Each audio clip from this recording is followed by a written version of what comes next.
Well, I would say you need to understand the biblical role of the father. When it comes to your child, you are tasked to protect them both physically, spiritually, and emotionally, and really outside the house and obviously in other ways as well. Quality time is everything. You're not above any of the duties or the tasks or the roles. And it comes with a lot of responsibilities. And so, again, I speak very directly to young men. Erica's the, young woman outreach part of this. But young men need to be talked this way, actually, because they say, oh, I want to be a dad. Like, really? Are you earning enough money? Have you done the right work? Have you asked for a raise, asked for promotion, got up earlier, stayed up later to make sure your family does not have any financial pressures or issues? Charlie, what advice would you give young women who've been taught to put their careers first before even thinking about settling down or having kids? I always get in trouble no matter how I answer this question, Laura, so here it goes. Look, I'll say this, is that having children is more important than having a good career. I have 2 kids. I also have an amazingly blessed career.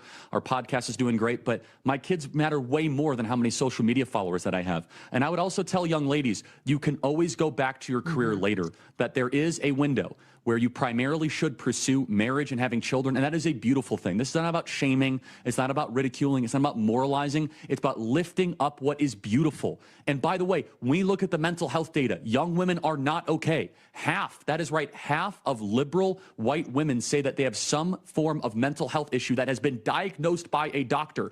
What is the #1 thing that mental health professionals will tell you when it comes to mental health issues? Loneliness does not help. So maybe we should solve the loneliness epidemic by encouraging young ladies to get married and have children. It's good for them, it's good for America, and it's good for our future. When people stop talking, really bad stuff starts. When marriages stop talking, divorce happens. When civilizations stop talking, civil war ensues. When you stop having a human connection with someone you disagree with, it becomes a lot easier to want to commit violence against that group. What we as a culture have to get back to is being able to have reasonable disagreement where violence is not an option. He is... My husband, Charlie Kirk, is a force. He is a force. He is bold when the world demands silence. He is fearless where others flinch, and he has taken on the battle of the next generation, changing these hearts and minds. I know you guys have seen it at the college campuses, changing the hearts and minds of these kids. It's not a career to him, it's a calling. And it's so incredible to see as a wife how God has prepared him, how God has molded him and used him. All while he's doing that, he's still the spiritual head of our family.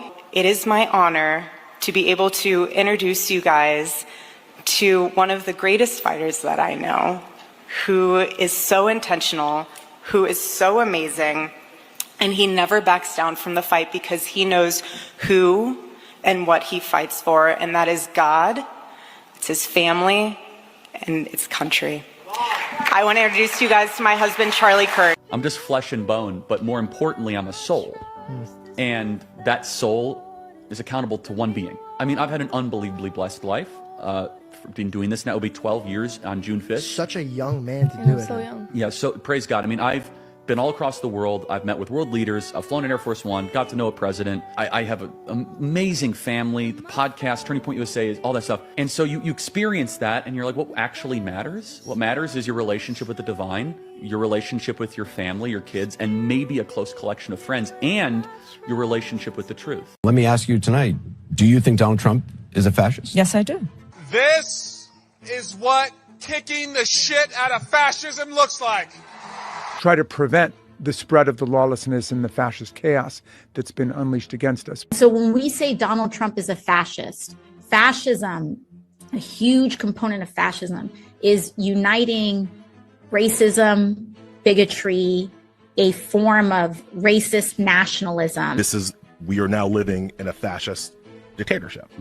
We are worried about potential rise of fascism in this country. We're worried about our democracy falling to an authoritarian and potentially fascist form of government. Not only to roll over to Donald Trump's will, but to roll over our democracy and allow him to take over this country as a fascist dictator. When fascism isn't just coming, it's already here. The former chairman of the Joint Chiefs of Staff, Mark Milley, said, "No one has ever been more dangerous to this country than Donald Trump, and he is a fascist to his core."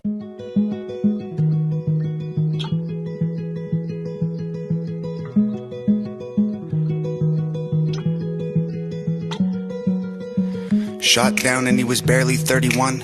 Another woke coward took a life with a gun. He left behind a wife and a daughter and a son. All he did was try to speak for all of us. And I'm so tired of the hatred and the narratives. The patriots ain't dangerous, woke people are the terrorists. They shot and killed the father, sent a message to Americans. They ain't gonna stop until they bury us. Dear Charlie, I don't know if you can see us now, but if heaven has a window, I sure hope you're looking down. Cause we ain't going quiet, we gon' scream your name loud. And you're gone, but I swear to God that we gon' make you proud. We ain't backing off or giving up, I'll preach what you taught me. They may have killed a soldier, but that man had an army. This is far more deep than some political parties. And you can't kill freedom, so this one is for Charlie. This ain't the America that all our parents love, but good men tried to keep making it great. Pray that God will take care of us, the system is failing us. When good men die for the things that they say, and I can't just be quiet. So I gotta be brave, cause this is America. Lately it's scaring us, but one good man can change it all in a day. Killed in cold blood for having a discussion, and liberals are celebrating murder like it's justice. You didn't kill a villain or the evil that it comes with. You killed a father and a husband. And I'm so tired of the left and all the wokery. We can't get along if you just kill us when we don't agree. Sniper rifle fire from a liberal that no one sees. Scared I might be next to die when I'm just buying groceries. Charlie, we'll make sure your children know that defending all our freedom is why you aren't coming home. I hope heaven has a window you can watch your children grow and hear your message echo from below.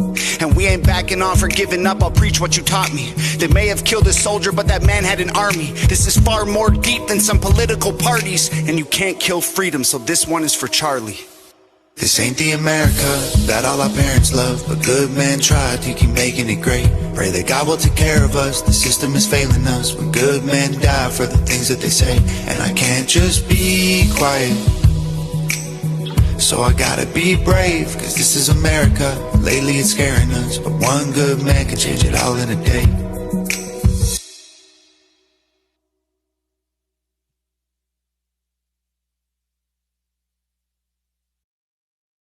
Hey everybody, it's Friday, and what a week it's been, huh? Yeah, that stuff's pretty heavy, isn't it? Hey, I've personally had a hard time with this. He gave so many people a voice, and they killed him for it. Anyway, before I get all emotional on you guys, I invited in tonight 4 of my buddies who were my mentors. And so first I want to introduce you to them, and then we're going to talk about this and what it means kind of on a bigger scale. So you guys know, first, welcome to the stage, Mr. Grumpy G. How's it going, Grumpy? Good evening, folks. I hope everybody has at least had a productive week, that something positive came out of it. Yeah, how has this all been heavy on you like it's been on me? Yeah, I think it's hit me in a different way than it's hit a lot of people. I probably a little bit more radicalized in my opinion on things than other people. I will say this, that Tom, what's his last name? Donald. Yeah, Tom McDonald. That video, I saw that this afternoon, and it took the edge off.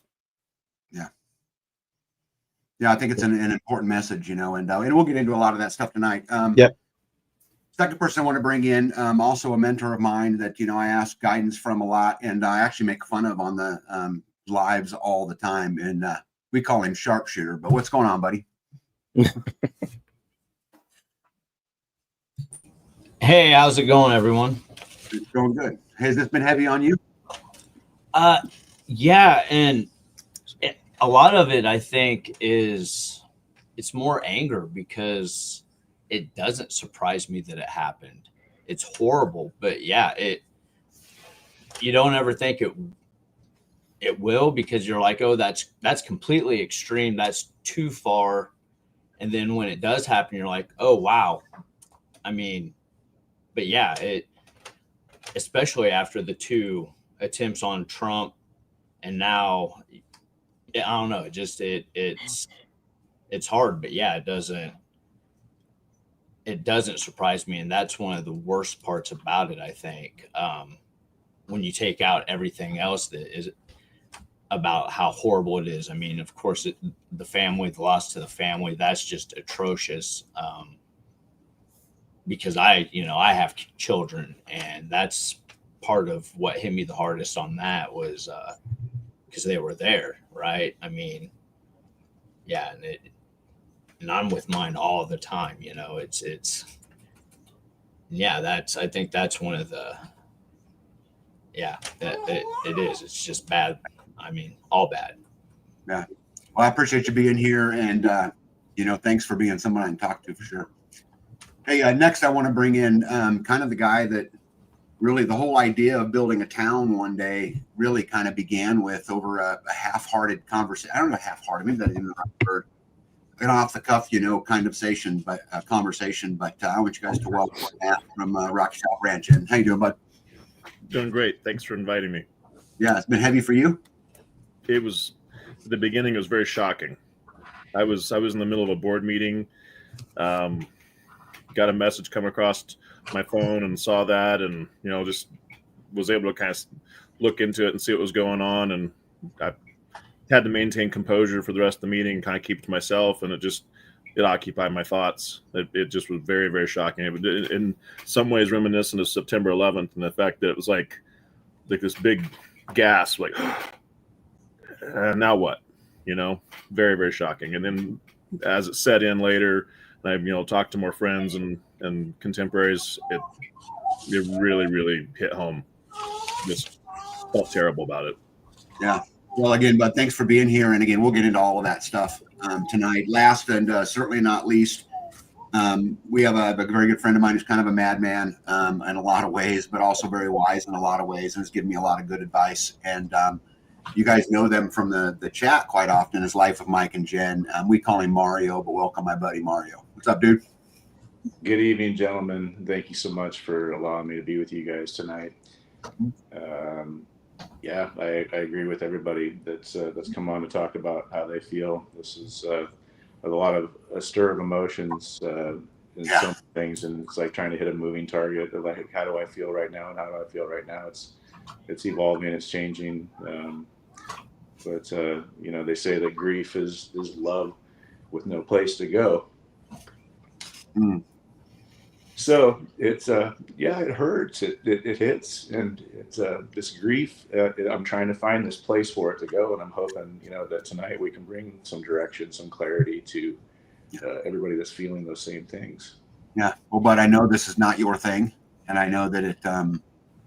I know you felt to do it, and I'm thankful for you being here, and I hope we do that too. And I want everybody in the audience to know tonight that there's no preset questions for everybody. Nothing was sent to anybody. We're just going to talk about it because I know there's a lot of people in our community that are feeling the pain, and like I am. And so I think it's going to be an interesting conversation. And I'll let the audience ask questions and those kinds of things. And David, who's a guy that I've interacted with mostly more on Facebook than I have on YouTube, but he makes a comment, and he says, I learned how easy people are fooled by false flags. There's no way to prove what happened was real. And it's a really interesting topic. At the end of the day, I believe that a young man lost his life. And we can say it was that, young kid shooter. We can say it was some agency. We can say whatever it is, but I don't see really how that changes anything. I think at the end of the day, it's still the same thing, and it's brutality, and it's, the killing of someone, again, who gave us and anybody who stood in front of him a voice. And anyway, super heartbreaking. Hey, Tag, we're past the first 2 minutes of the video. So dumbasses like that are part of the problem. What's wrong with this country? They are part of the problem, and they're part of what caused what happened on the 10th to happen. And entertaining people like that is no longer on the table. All right. If you run into people like that in real life, you need to push back on them. Make them own what they've said. For too long, people like that have been able to say what they say without any consequences. And cowards like that do it anonymously behind the internet. All right. So if you want an action call for tonight, there you go. engage people like that and make them own their stupidity. Anybody else? Sharpshooter, you got anything? Matt, anybody?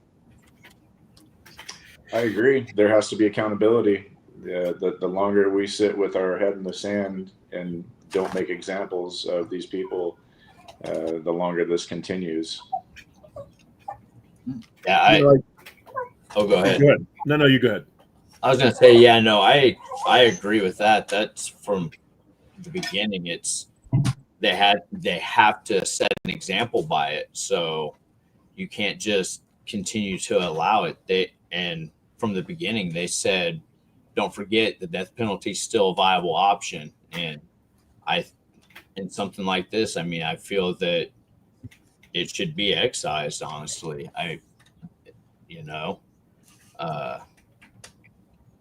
Because or it's just going to encourage more people to just keep doing it. And I don't know, there has to be some sort of level of accountability. We've gone on too far the last 5 years at least. It's been exponentially getting worse, that the catch and release and everything else, that they're just not enforcing it and encouraging it actually in a lot of times.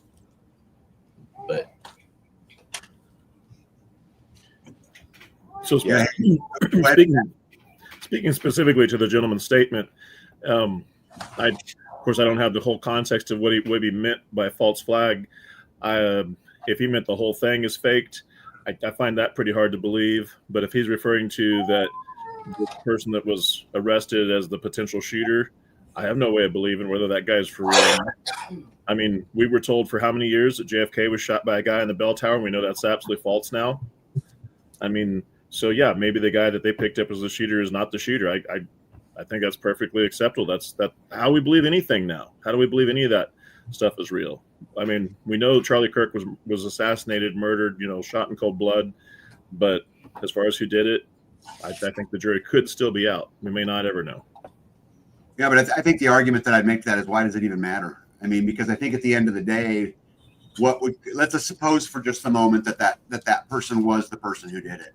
What caused them to grow up in a conservative household with a mom and dad that seems, relatively normal, goes off to college, becomes radicalized, joins parties, whatever it is, and there's something bigger to all of this. There's something systematic to all of this.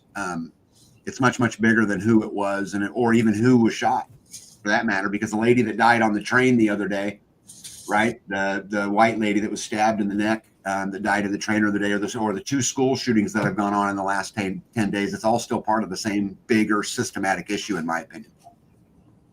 Grumpy, you were shaking your head. Oh, I agree with you. I agree with you. I like to address. Mario said something before we got live that echoes a lot of what a lot of people are saying, and I'd really like to address it. So Mario asked, why do I feel the way I do? And I've been giving this a lot of thought, and it's a good place to start. So the radical left in the United States has been ratcheting up political violence over the last decade or so. And I'm gonna step beyond that. If I say the name Lavoy Finicum, how many people do you think would know that name?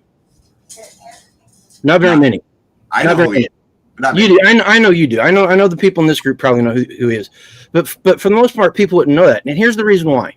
Because while we may have agreed with him politically and morally, him, if you don't know who he is, he was one of the Malheur wildlife area people. They went in there and took it over, and he was gunned down by the FBI. All right, he was assassinated by the FBI.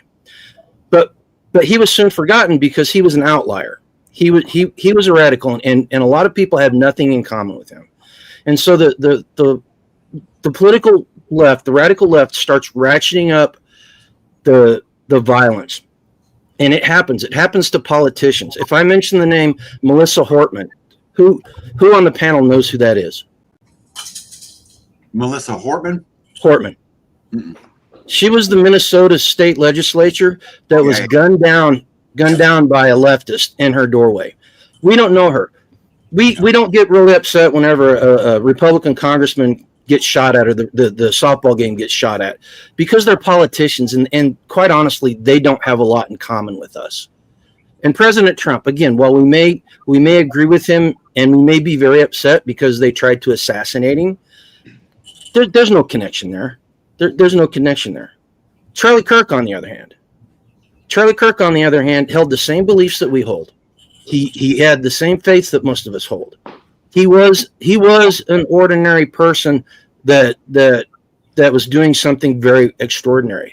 And when they assassinated him, they assassinated us. They assassinated one of us. And people know instinctively that if they can do that to somebody like Charlie Kirk, they will have zero compunction doing it to them if it comes to it.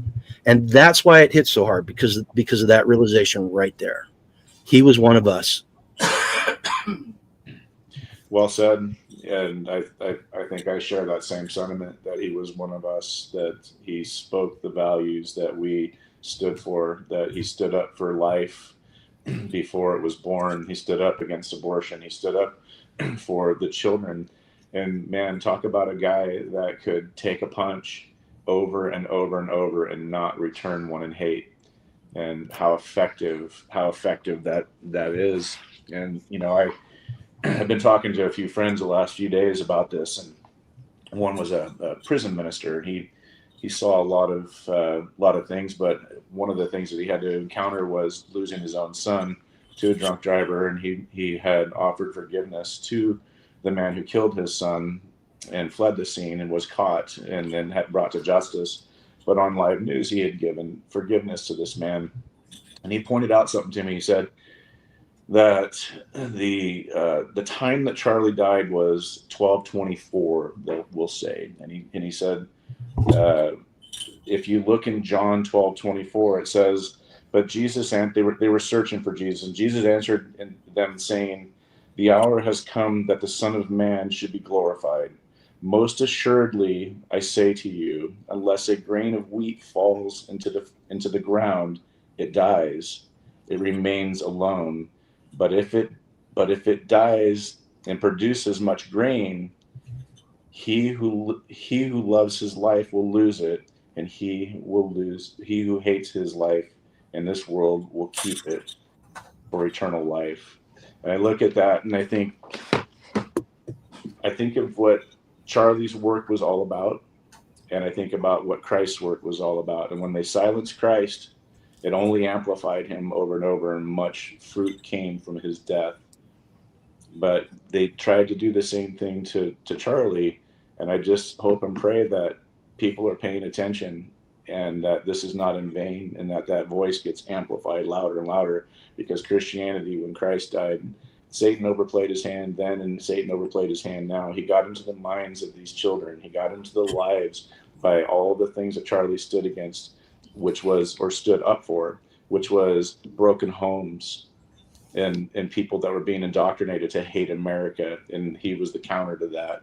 So now they take that voice away. I hope and pray that much fruit is brought from it, and that scripture that I read comes to life in all of our lives, and that we look for the people that Charlie was looking for, which is the kids that need guidance because they're not getting it at home, the kids that need love because they're not getting it at home, or the broken men that need repair because they didn't get it at home. And it's a harder job to change men than it is to raise boys. But Charlie saw that he could meet the masses. We don't have to do it that way. We can do it one-on-one with people, whether they're the kid that you see in the grocery store pushing a cart, or somebody that personal inside of your homes. The work has to continue. It has to continue. Our America falls, and he saw it, and he had a platform to stand on. He was able to reach the masses. We may not have that same platform that he had, but we do have people in our life that we can make a difference for. And if they make a difference for somebody else, then it was not in vain, and that we're paying attention. This is going to only glorify God and build our country to be stronger and better. Matt, Sharpshooter? Go ahead. I like what you said, Mario. Oh yeah, I don't know.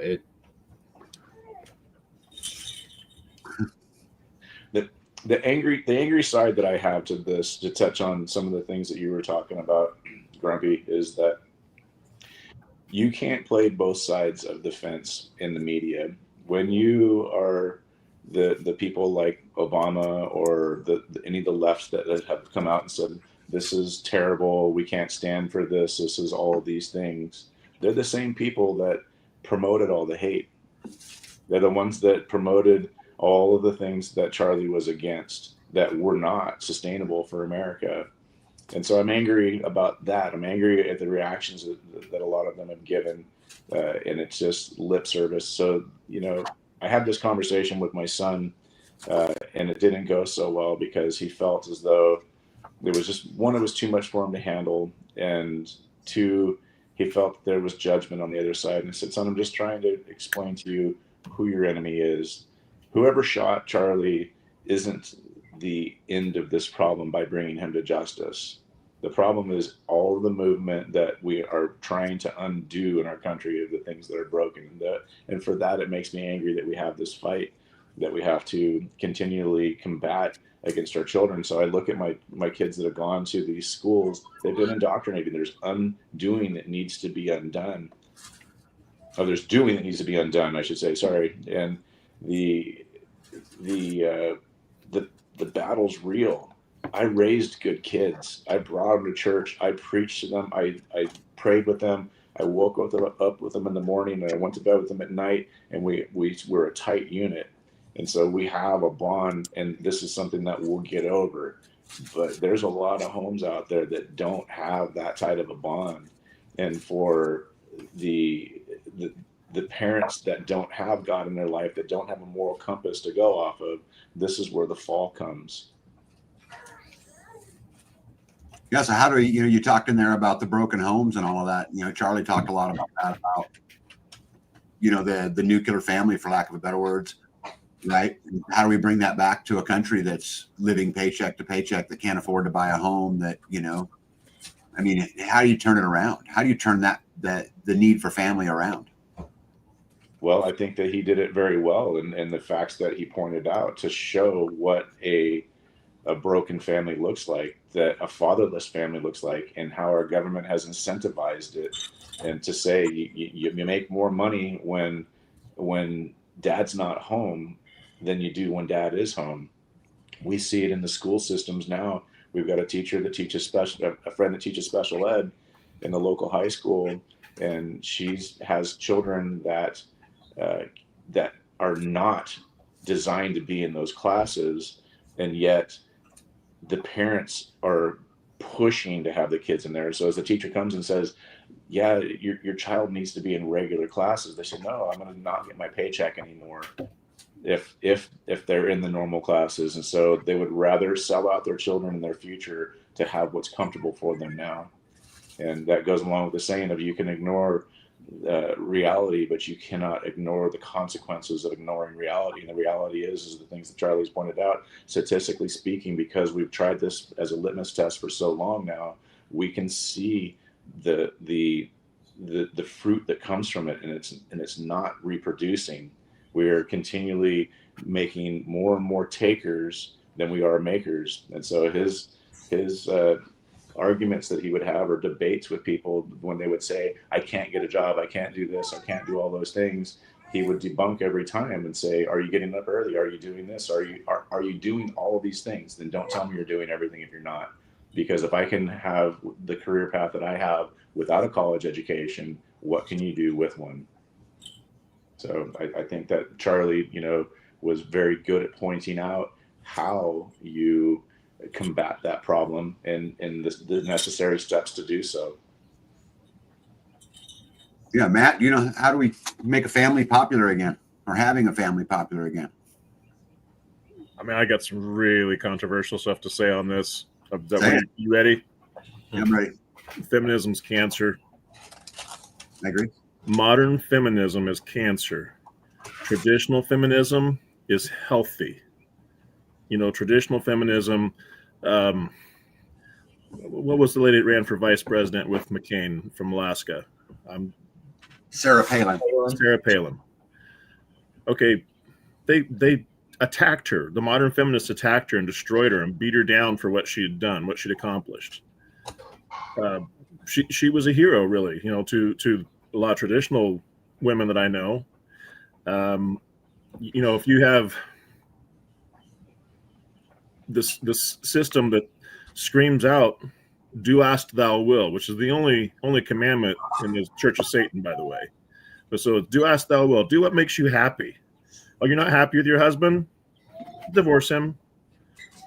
There's this, all these women that run around, the young women that are not married, and my husband, my potential husband needs to be over 6 feet tall, making more than 6 figures, needs to pay for all these vices that I have, getting my nails done and my hair did and buying me clothes and all this stuff. And I think that we're starting to see a turnaround of that, actually, because those women are failing. They're selling their bodies on OnlyFans, and they're starting to realize that has no value either, and it definitely has no future. And I see from what I observe with my very wonderful traditional wife, we see on social media more and more young women that are stepping up and saying, "Hey, wait, I want to be a traditional feminist. I want to raise my children." And so this takes me to the next part of what's destroying the households and the families, which is consumerism, which I believe in my research goes back at least 70 years. The boomers, my parents, I'm a Gen X, I'm 51. They were raised to be consumers, and everything was about take vacations, buy new cars, buy a bigger house. I mean, think of how many people that, well, this is my starter house, and then I'm going to move to this house, then we're going to do this house, and we're going to do this house. These people never get a house paid for. My mom and dad's generation, they bought a house, paid for it, and you lived there.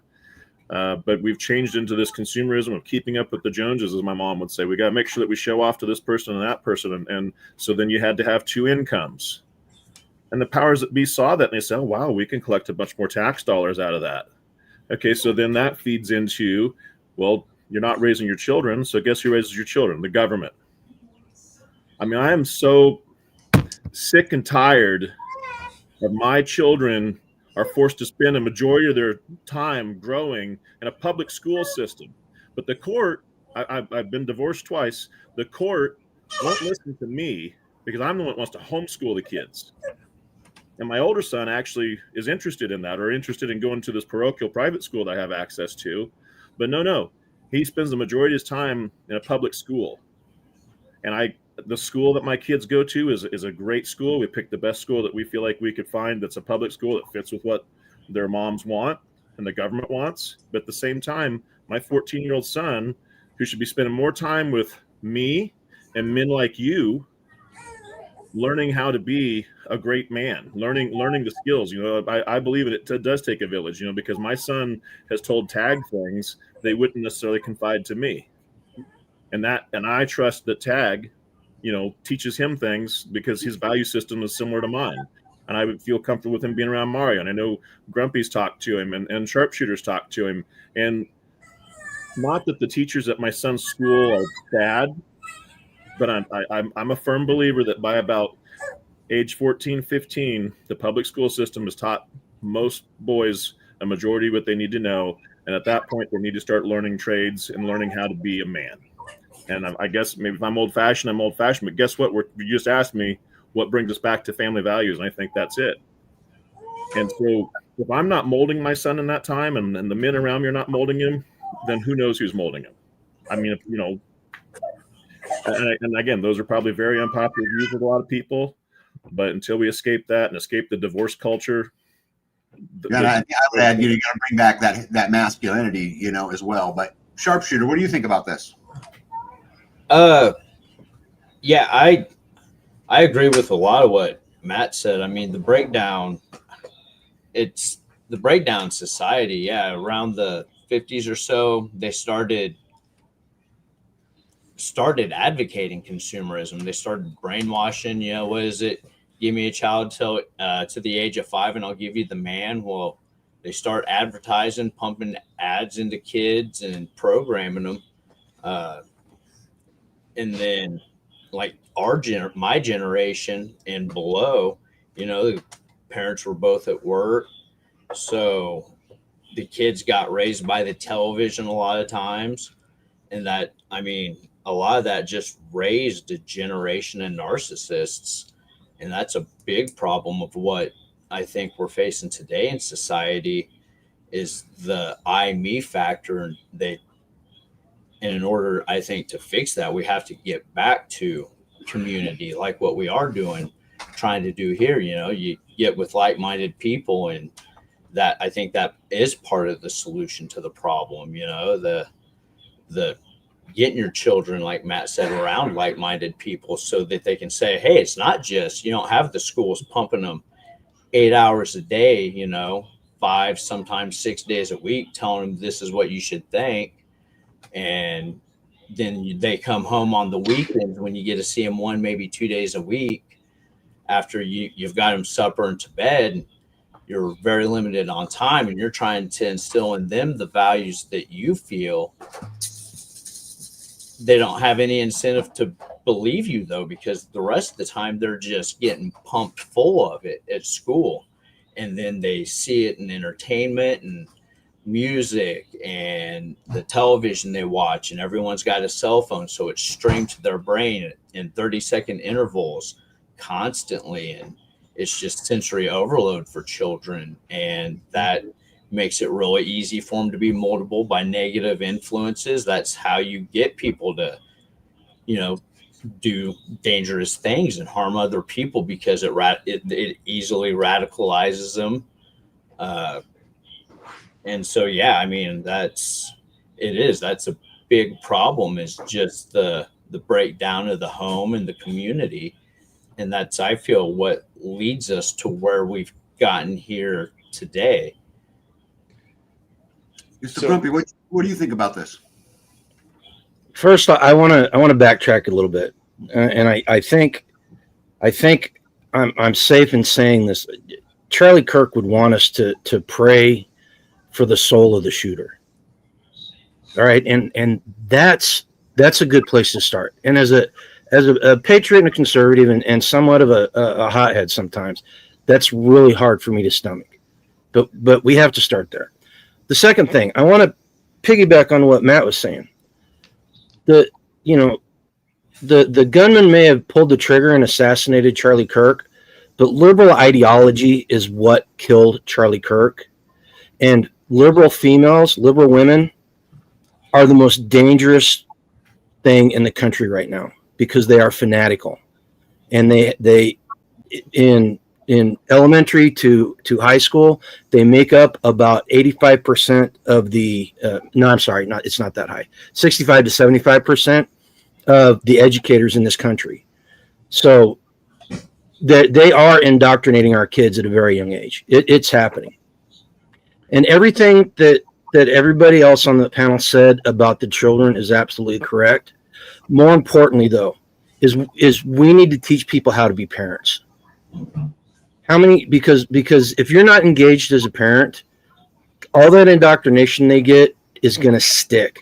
We used to have to deprogram our children coming home from school when they were in high school. And we lived in a very conservative district, and we were still having to deprogram them back in 2010 to 2015.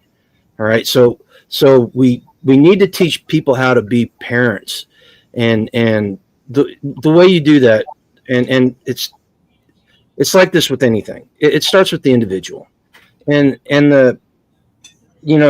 as much as people don't want to see it, open dialogue. I think Ted, you said it earlier today.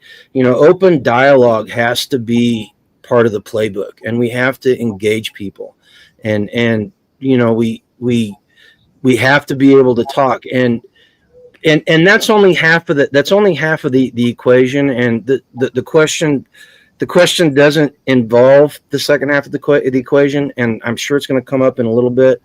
But we change people's beliefs. I'm a huge advocate of understanding our why. We've had this conversation. Your why is what makes you do what you do, and a lot of people either don't know their why or they don't have a why. All right. And so whenever you're floating around like that rudderless, you are super susceptible to the indoctrination that the left puts out there.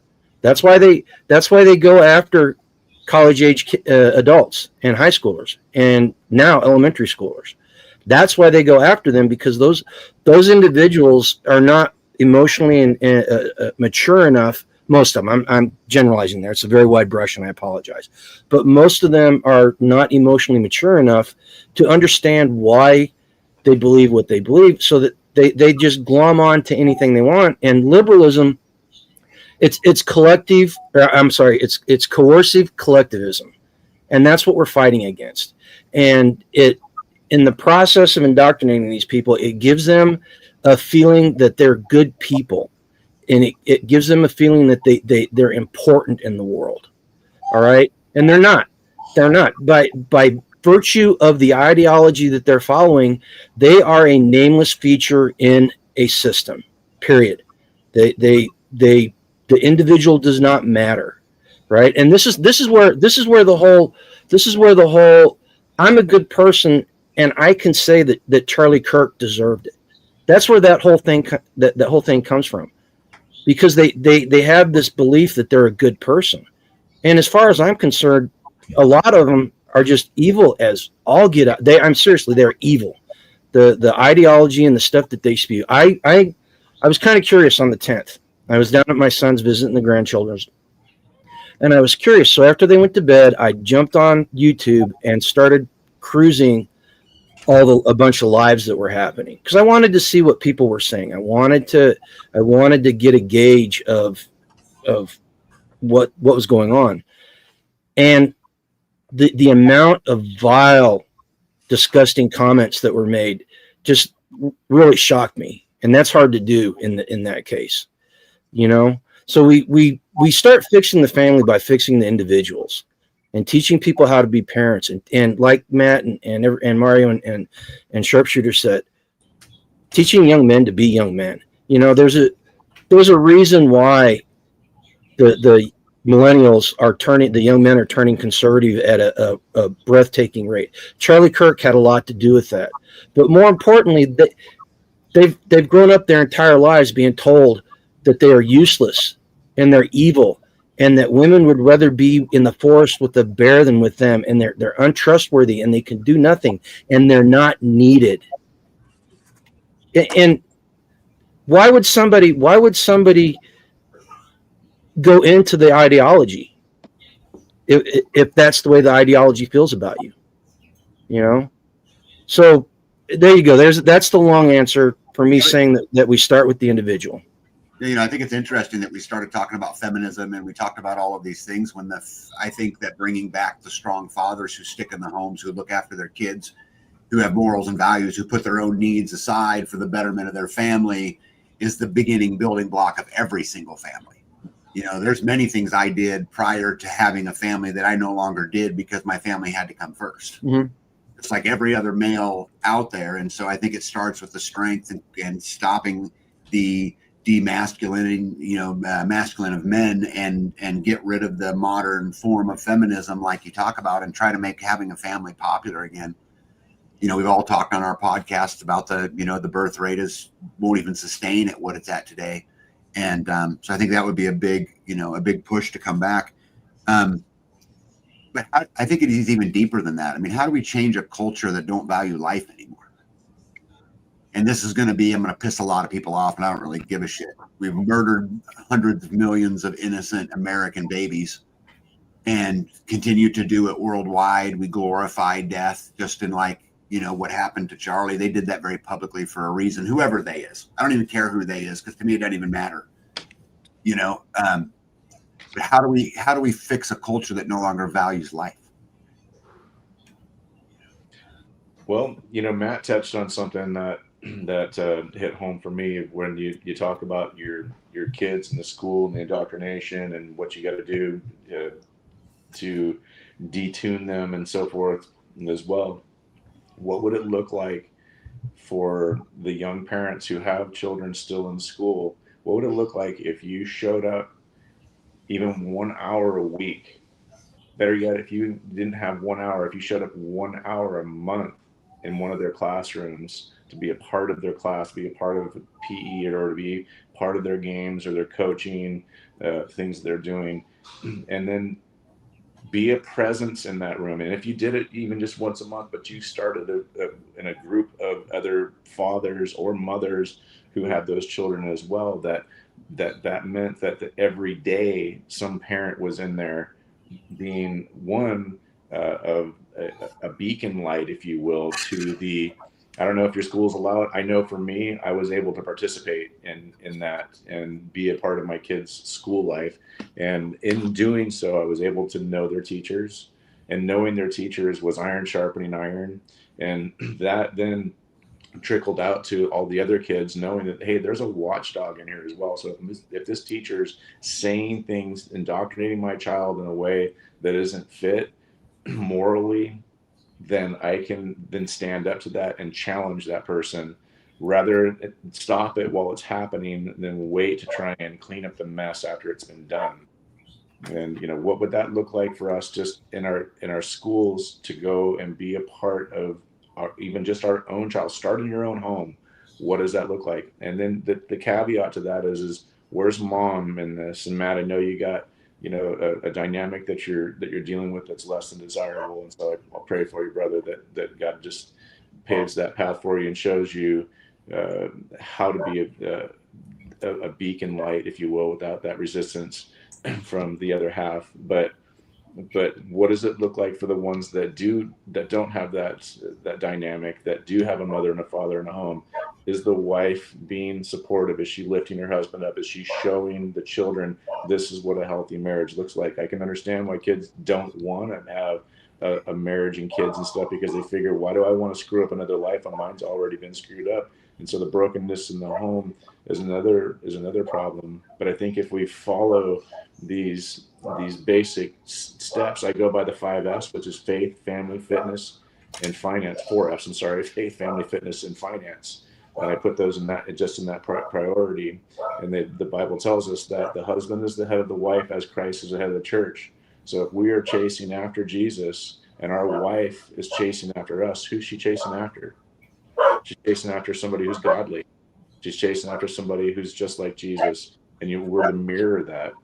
And so what does Jesus look like? You're not going to find out until you pick up that Bible. And then when you do, then you start to teach it to your children so that they know what Jesus looks like as well. So that the day that they become a parent, that they can be just like their father and chase after their father. And they'll find a wife that will naturally be attracted to that. And this is how you change it. You know what, Mario, I want to speak to something you said at the beginning there. Your school that permitted you to participate is unique in America. The school that my children go to is unique in that way that I feel invited to participate in some ways with some of the school. But the school that my son previously went to, and we're talking rural Kansas here, okay? It was pretty clear to me that they really didn't want me there. And I'll tell you a little story. Want and allowed are two different things, though. Well, force your foot in the door if you got to. Yeah. So what that school did is they had this thing where, okay, here's the designated day that the dads get to be here, and you're the watchdog dad, and you stand by the front door, but you don't get to participate really in anything. But prior to that, at that same school, it was like first or second grade for my eldest son now, and we're talking, almost 10 years ago. I went up and inserted myself at Halloween, okay? And a really interesting thing happened. I went to the boys' room with my son to help him with his costume, because he had kind of a complicated costume that I'd made for him. And while I'm in there, there's all these other little boys, and I'm the only other adult male in there, and they're like struggling with their costumes and their masks and whatever else. And so I'm helping 28 other little boys in there.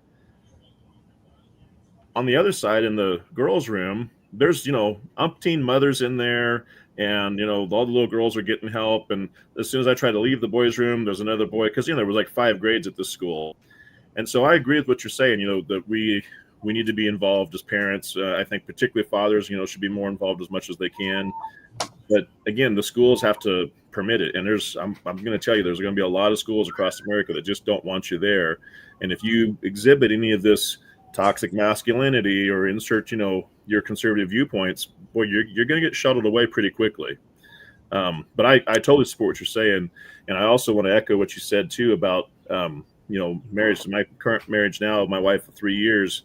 That's we live a traditional marriage style. My sons see that every day.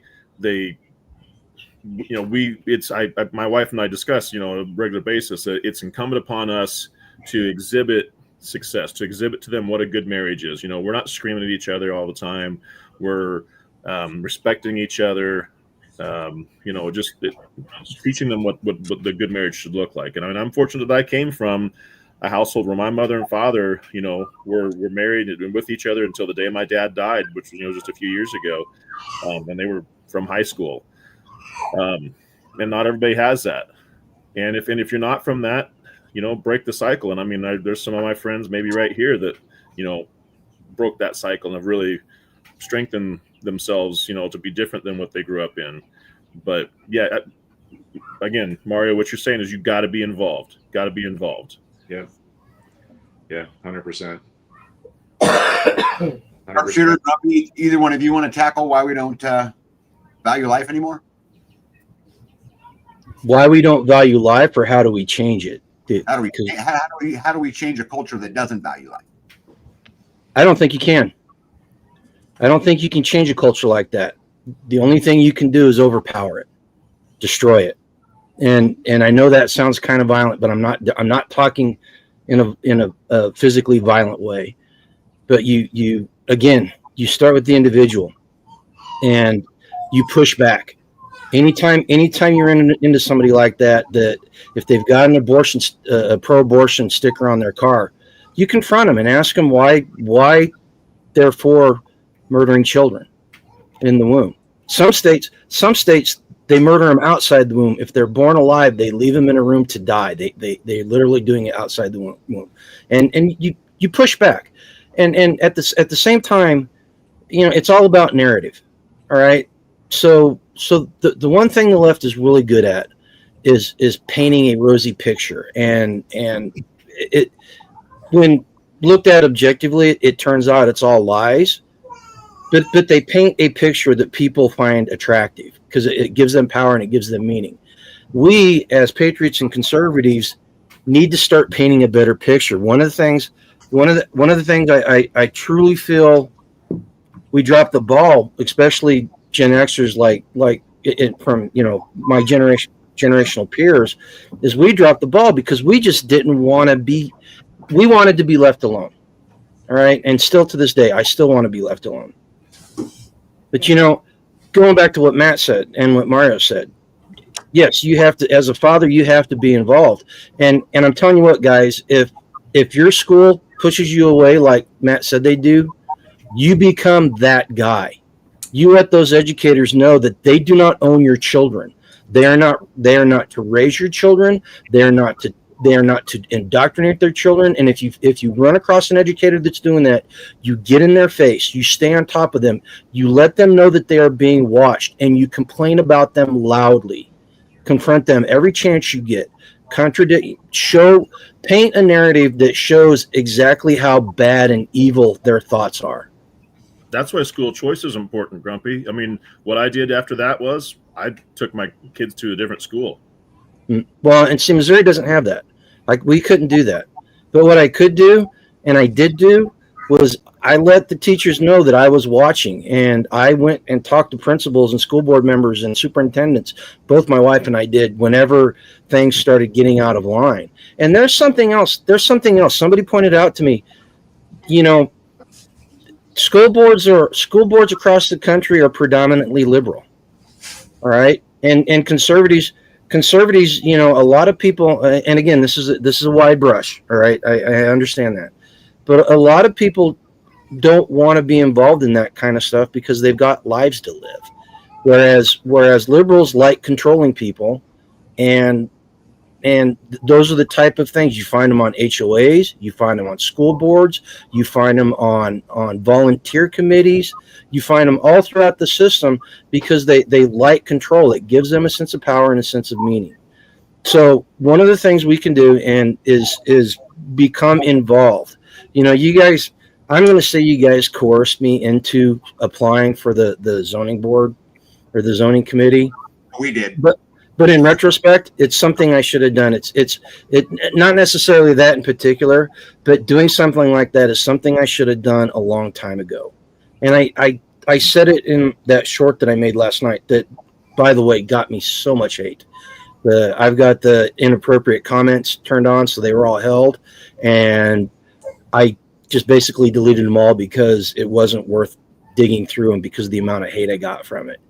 But we dropped the ball, and it's not too late for us to step up and start making a difference.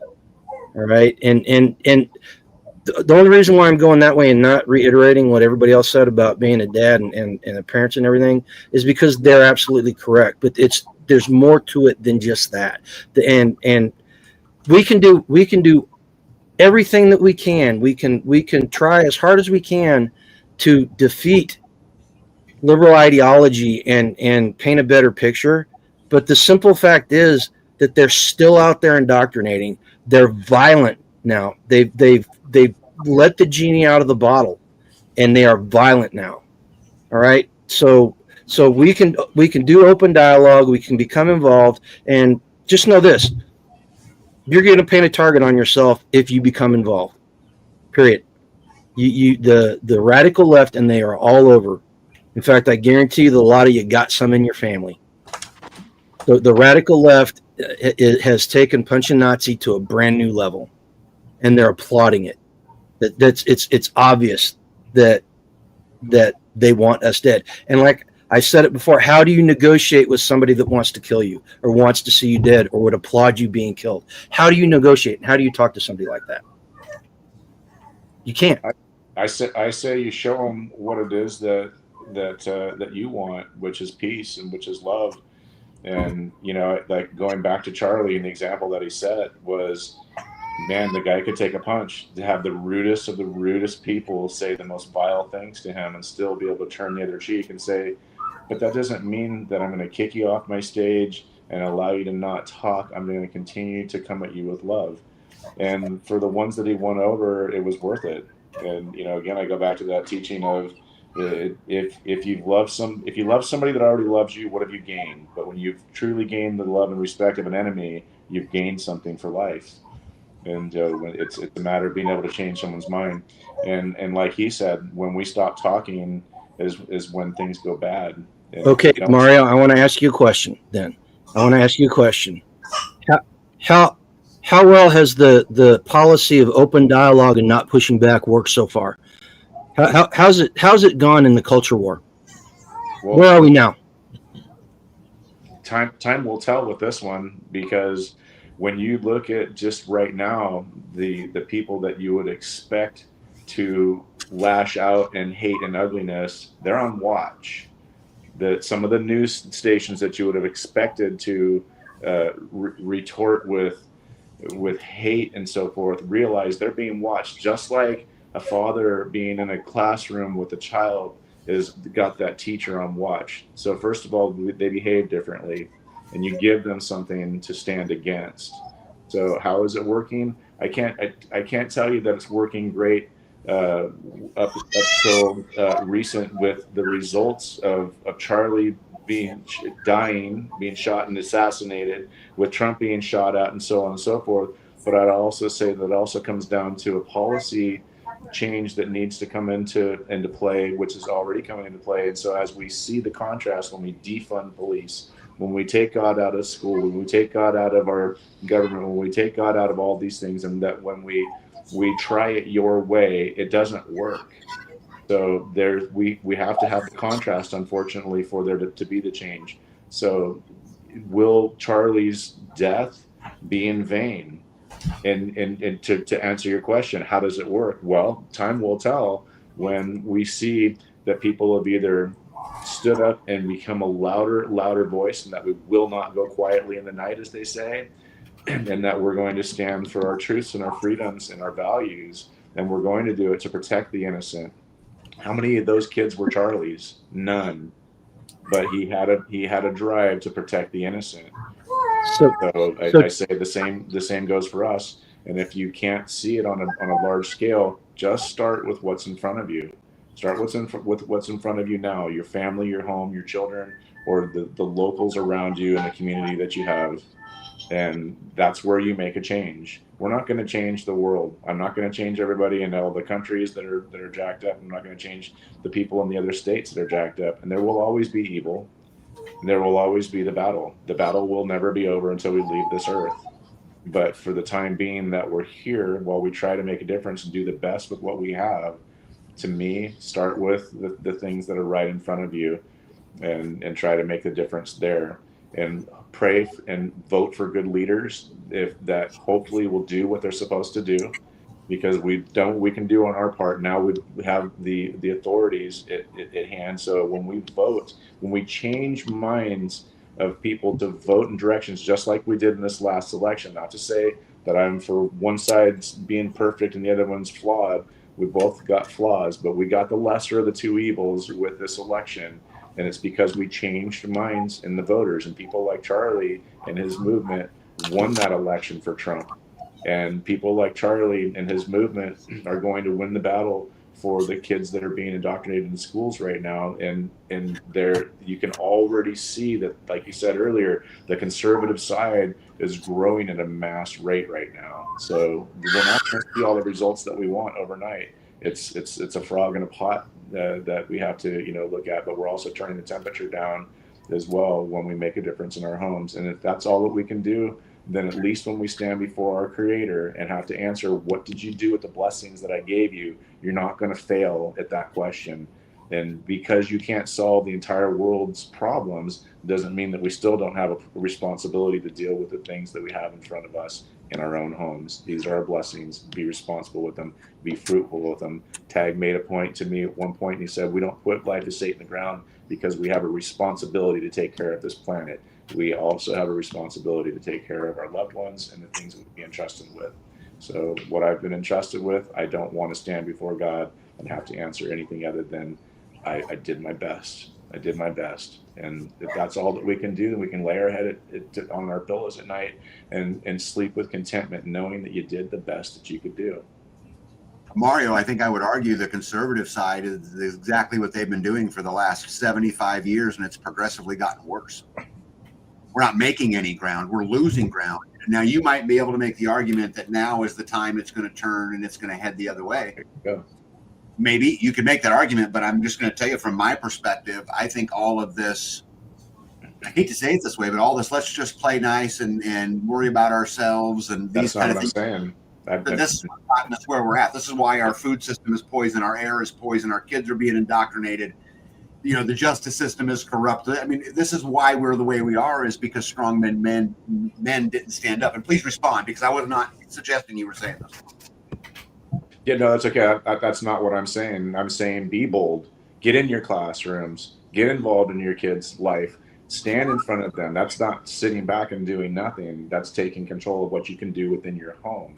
Unless you're going to become a political activist and go out and stand on some soapbox in the street corners and start to do what Charlie was doing, then that's what you do. But if you're going to become some sort of political activist where we all rise up to say, we're all done, Uncle Sam, and we're done taking it your way, then this is what you can do.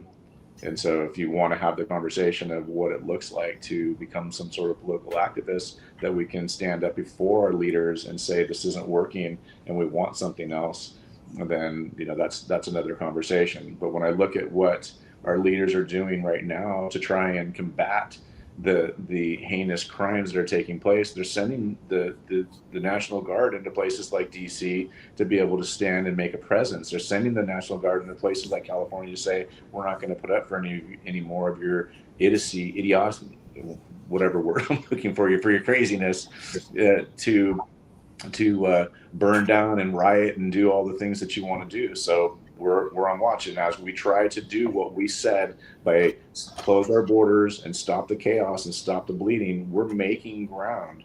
Is it all going to change overnight? I don't think so, but I think that it's not all doom and gloom. I think that there are things that we can celebrate as victories that are progress, because we're not in a mode right now of defund the police and take these things away. We're in a mode right now of saying, stop the chaos, stop the borders, stop these people, deport the illegals, deport the criminals. And so we're seeing movement. And that's all I can do is call balls and strikes. And is the system broken? Are we in a state of despair? Are all of you guys right? 100%. But, balls and strikes again. Now, Matt. Oh, God, there's just so much here, guys. Pete the Squash said, what would Jesus do? Let's see. John 2, he grabbed cords and made a whip, and they knocked over the tables and ran the money changers out. Jesus also said, sell your cloak and buy a sword. I mean, this is not all peace and love, guys. And Mario, I love you. You're a great guy. But my Bible is full of both sides. God commanding men to go out and do what was necessary and punishing them when they didn't do exactly what he said at the level that he said. And I'm not saying that we should go out and take up arms with people, but I am saying that I've said to several people on social media lately, I'm drawing a line, okay? So my line is, over here are people I'll still, participate with and engage. Below here are sociopaths, okay? I'm not engaging with sociopaths anymore. And when I say sociopaths, anyone that's thrown out there and says, hey, Charlie Kirk's death was great, he got what he deserved, or, saying FAFO about this, I'm done. A really wise, very experienced psychologist who's been 43 years in the business told me one time about someone I had to deal with. He says, never try to rationalize the thoughts or actions of an irrational person. And he told me that 5 years ago. And I've looked at that many times. I have to remind myself, and I'm telling all of you, remind yourselves, don't rationalize the thoughts or actions of an irrational person. America, we are in the time of weak men, okay? We are going to have to be the strong men that make the change back to the good times. This is the turning has happened. And I'm telling you, we're not going to get it through all peace and love and prayer, because God commanded his people to do a lot of hard things. And again, I literally yesterday told somebody, I pray that God will shine his light to make a path so that the person or persons responsible for this assassination, this murder, see his light and no other, so that they can come to the goodness. But that's the best I can do. I'm trying to beg for the forgiveness and pray for them, but at the same time, they need justice. Well, all that being said, the question is what are you going to do? What am I going to do? This morning, I had a discussion with my son about, while he's at a ball game tonight, how he might have to act in case there's an active shooter. Okay. My children, we've done fire drills in the house. We're a rather prepared family in this household, okay? But it just struck me different that, gosh, what I need to go over this with my son, because frankly, most of the proposals by the people in education are just dead wrong. Oh, go hide. Go hide behind the door, stupid stuff like that. No, run away, do something, move. You're in a gunfight, move, shoot back, throw stuff. But that's not what we're doing in society. I think we need to arm more people, not disarm people. And I'm sure that's unpopular with a lot of people. And again, hey, if you're under this line, too bad.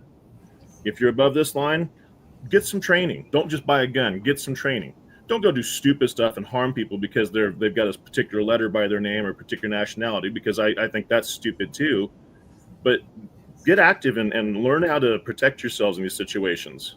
I've been shot at before in a public setting, okay? I was in Modesto, California at a Mardi Gras event downtown. We had half the street blocked off. I'm standing there with friends, and some guys shoot across the crowd with an AK-47 right away, because I have experience and I have training. I grabbed the people I was with down to the ground, and they're saying, what is that, fireworks? They said, no, that's rifle fire. Get on the ground. Well, fortunately, they were shooting above our heads at the first level of the parking garage above us. So no one down in the crowd got hit, that I'm aware of. And it didn't make national news because this was, 20 years ago, okay? Because shootings like that occur in California all the time. Let's not kid ourselves. But, again, get yourselves educated. Figure out what you're going to do when these things happen. Shoot back. Yeah. Hey, Sharpshooter, we haven't heard from you in a bit. Well, I think a lot of it comes down to personal responsibility. How are we going to how do we get those that hate us to love us? And I agree wholeheartedly with Mario. You show them by example, and you do that by, I mean, not to sound like a broken record, but you start at home. You start with your children. You show them. Our children comment about us all the time about how strong our relationship is, and I think that will help them as they grow and formulate relationships with their spouses. And you hope that grows to community and outward. And then, you get involved. You go to like Mario said, you go to your schools if they'll let you. You get involved in, I mean, a lot of people get involved in PTA, like we were saying earlier. You get a lot of that, as I like to refer to it, as the toxic femininity that gets there. The ones that are pushing the toxic masculinity. And if you don't like what's being said in the schools, you got to get involved in that or do something else. We homeschool our kids, which is a huge sacrifice because we feel that that's one way that we can kind of control that message that's being portrayed to them. But I mean, Grumpy said something earlier. It's coercive collectivism, and that's very prevalent in schools because children want that they want to feel like they belong to something. And if they're in schools and that's being pushed, that there's a directive being pushed at schools, they will naturally tend to do that, to be a part of a group.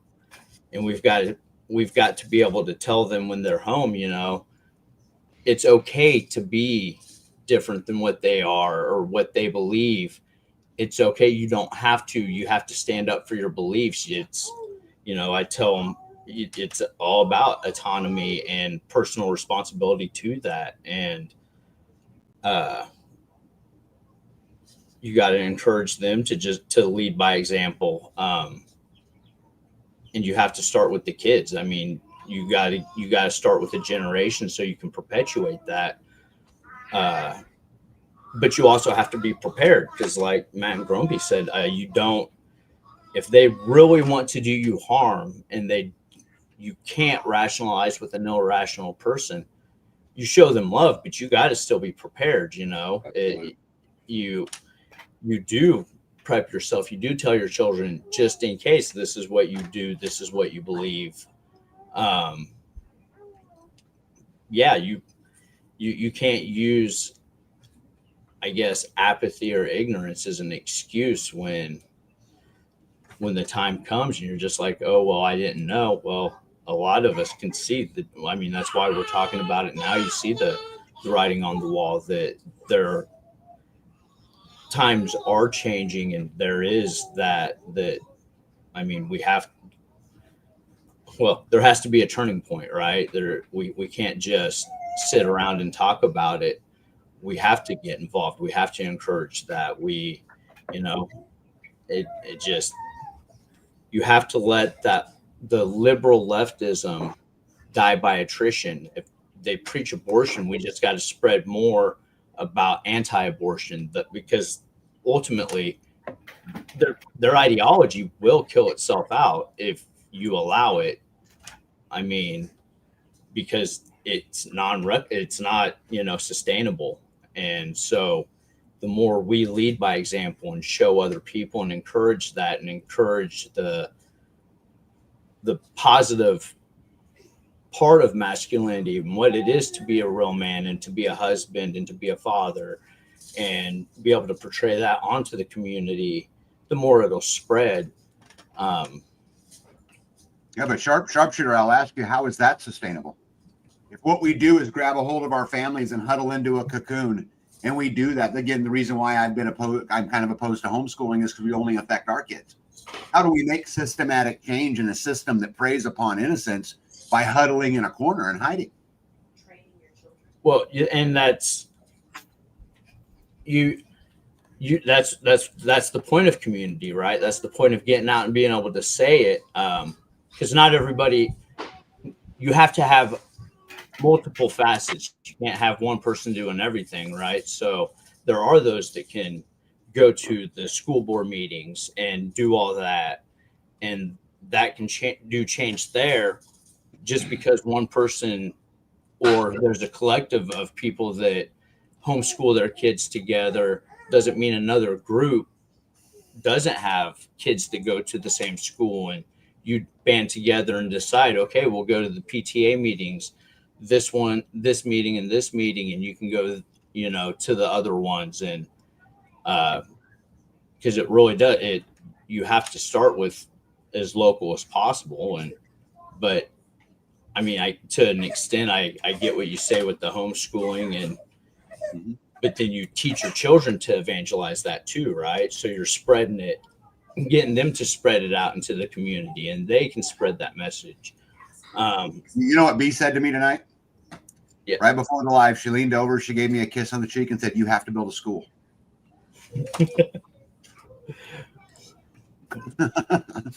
I mean,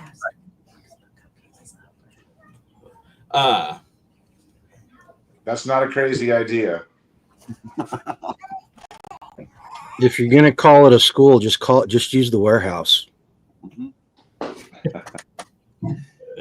Yep, Matt, what do you got? Grumpy, what do you got? I want to ask you and Mario in particular. So, what would it take for what level of threat does it take for you to stop and say, okay, well, I can't solve this with love and prayer. I'm going to have to use defense. I mean, and another two parts to the question: have either one of you actually been shot at by someone who was firing at you in anger?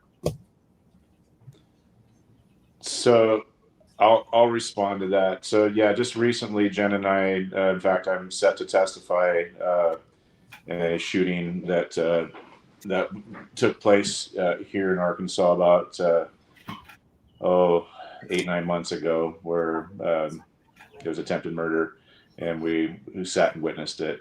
Was the anger towards Jen and I? No. But I grew up in California, brother, and so I grew up around a lot of things. I worked in LA.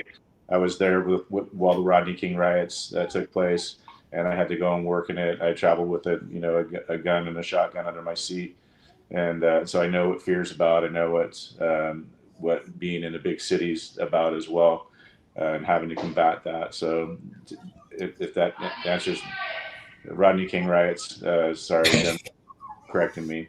I got a watchdog. We love her. Is Angela down there? She's probably talking to Jen right now. Did he say it? Anyways, but what would it take, brother? It wouldn't take much. I've taken my kids down into Mexico, and I remember one guy just cheating my kid out of some money at a vendor's booth, and even being in a foreign country and standing up, for my family, it was a matter of, I'm ready to throw down with somebody just for cheating my kid out of $20. So don't invite the warrior out in me, because there's one that lives in every man who has a family. Well, hey, let's look at that, Mario. Let's look at that. I'm sorry, I'm going to interrupt you so we can have some dialogue here. Sure. So you said that you were ready to throw down with a guy that cheated your son out of $20. Yeah. And I would say to you that perhaps that person's not a sociopath; he's just a thief, and you're ready to fight him. But a little bit ago, you're preaching to us that we should, show love to sociopaths. And Caleb, I'm going to pick at you. Mm-hmm. And, just so the public knows here, we're all friends, and, we don't hate each other over the things, but we're going to have this dialogue here so that everyone can learn. I never used the word sociopath. No, I did. I'm calling them sociopaths. I'm calling the people you got a level here. You get two levels. The sociopaths are down here, and those are the ones that you're not going to change, so you're not bothering with them. Okay, good, because that was not what I heard from you earlier. I've heard both of you guys in this discussion saying that we're going to solve this through showing love and showing. And I'm going to tell you, these crazy people, they just don't care. The blue-haired crazy people and the people that are confused, a lot of them Charlie Kirk interviewed. I saw some of them were like, ding, a light went off. But I saw a lot of them were just like, yeah, I hate this guy. Hate. And they're not going to change until they get some sort of wellness for their mental health. Love's not going to solve the problem. There's the saying. There's a lot that goes along with that. don't argue with a man who knows he's right, is the simplest way to put it. And I say that even then there is something that can come from it, because again, if you go back to Charlie Kirk, he had a lot of idiots stand up in front of him and just say ludicrous things, but he didn't change their mind. But you know whose minds that he did change was all the people that were watching the conversation go down, and they're going, well, I can see the contrast between common sense and crazy. And so because those guys had that conversation, you're now influencing those that are watching. So we're always being, watched by somebody, and we're always advocates for something as well. And so we're advocates for the kingdom of heaven first, right? We're advocates for our family name and the people that are around us and our family that we support. We're advocates for our town, for our state, for our country. And if we're being watched, then what kind of advocates are we going to be? And so what are you being more effective at? Are you being more effective at being angry and violent? Or are you being more effective at being a good conversationalist who has his facts down, that can preach truth, stand on it, and be undisputed with the knowledge and the facts that you present? And so to me, that becomes more effective, because brute didn't win the battle. Common sense won the battle. Knowledge won the battle. Facts won the battle. And so those are the things that Charlie brought to the forefront. He was a master at it, and his memory was just spot on with so many things that he could just recite scripture down to case law. He had it down. I can't be that guy. I'm not going to try. I could try to be that guy. I guess I can polish, my craft, if you will, to try and be better. But I can also polish my craft in my self-defense. I can also polish my craft in my whether it be preparedness or alertness and being vigilant to the things that are around me, and then teach my kids to have situational awareness and so forth. My conversations with my sons when I had it the other day was, watch your six, be on alert, because tensions are high and the temperature is turned up right now. And I don't know what you're going to experience in the cities that you live in or the workplace that you're at, but here's the buzz that's happening around. So please be on alert. It's not, hey, run out and hug somebody and preach love to a crazy person that wants to kill you. I don't want to be heard that way. That's I'm soft when it comes that way.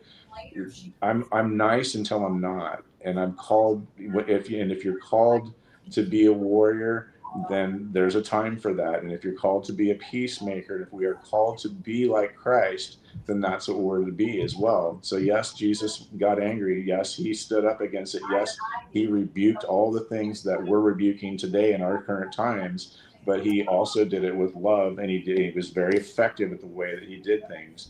So he didn't say, don't roll over and be a doormat, so that he didn't say roll over and be a doormat so that people can take advantage of you.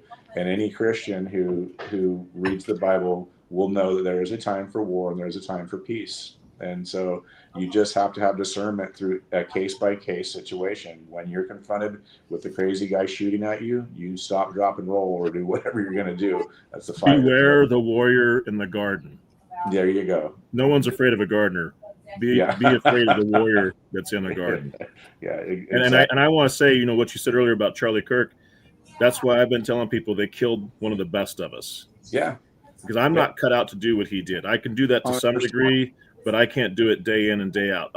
He was truly called by God and convicted to do what he did, and they killed, assassinated, murdered one of the best of us.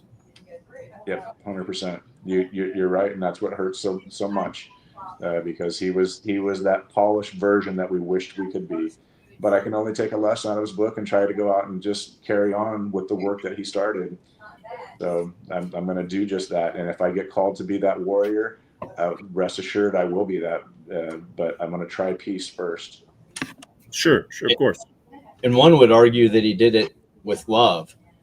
He touched millions of people without being angry, without battling anyone. And like I said, I did say that with love, but I did say that you have to be prepared too. And you're right. I mean, the crazy blue hairs aren't going to listen. You have to be ready for them. But what is it? You get more flies with honey than with vinegar, right? I mean, Abraham Lincoln said you attract more flies with a drop of honey than a gallon of gall.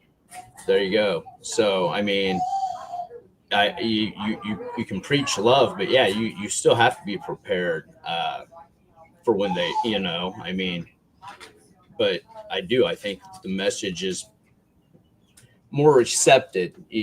When you come out of a place of anger or aggression, people are less likely to hear you because they don't want to, when you go at them saying, well, you're just an angry blue hair. Well, maybe they're just trying. I mean, Cupcake's got blue hair right now. You can't just judge them because they got blue hair. You got to give them a chance first before you judge, right? I get what you're saying, but I mean, it's just like, people say Marines eat crayons, and I've never seen Grumpy eat crayons. You're around me 24/7. Hey, listen, guys. Listen, you guys have all been putting rounds on paper, and what you're saying is all correct. I want to dial it in. I want to start putting rounds in the 10 ring. Okay, so here's my thoughts on this. I said it before. Open dialogue is necessary. It is one half of the equation here, and you're absolutely correct. We have to approach it in a rational and well-reasoned manner, just like Charlie Kirk did, in order to be effective. And we aren't going after the violent radical left. Those aren't the ones who are the targets of that conversation.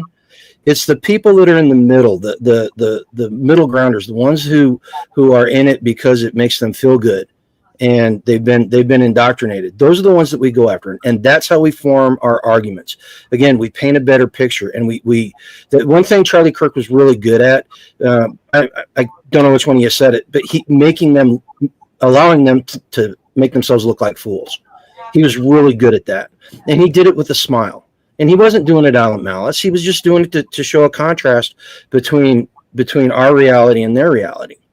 But if you think that we can talk our way out of this situation, you are whistling past the graveyard, because you cannot reason with people that want to kill you.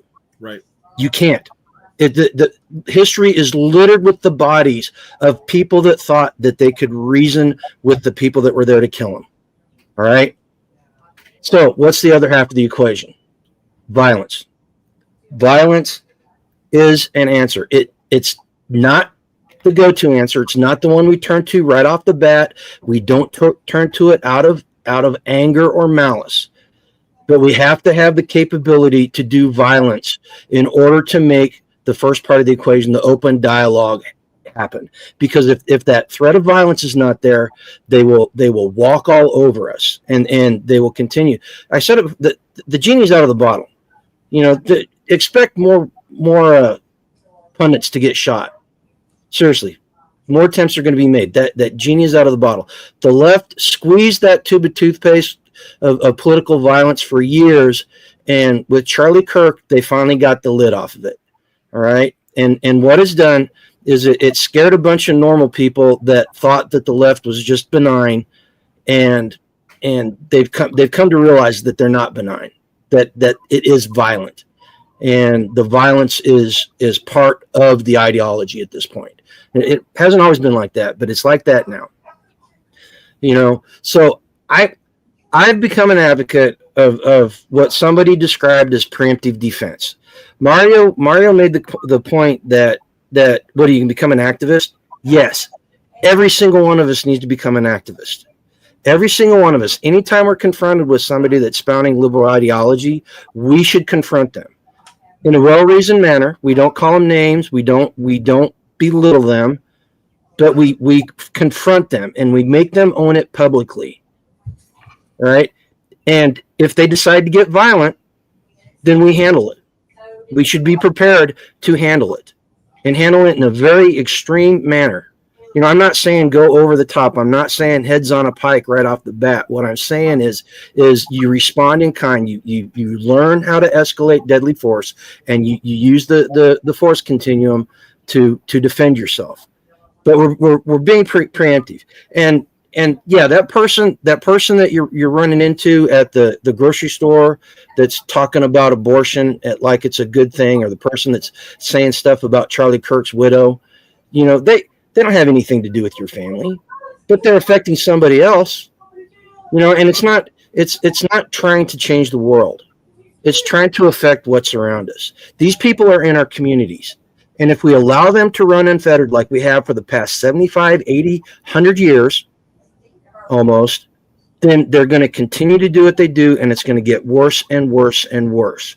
And eventually, if we don't do something now, it's going to get to the point where we can do nothing at all. Because at best, 12 years is what we have before the leftists get back in control.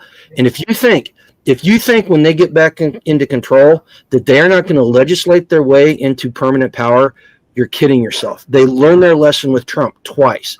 The next time they get into office, the weaponization of the government is going to be on steroids compared to what it was under Biden and Obama, right? And Tag, that montage. I love the montage you did of all the newscasters and politicians.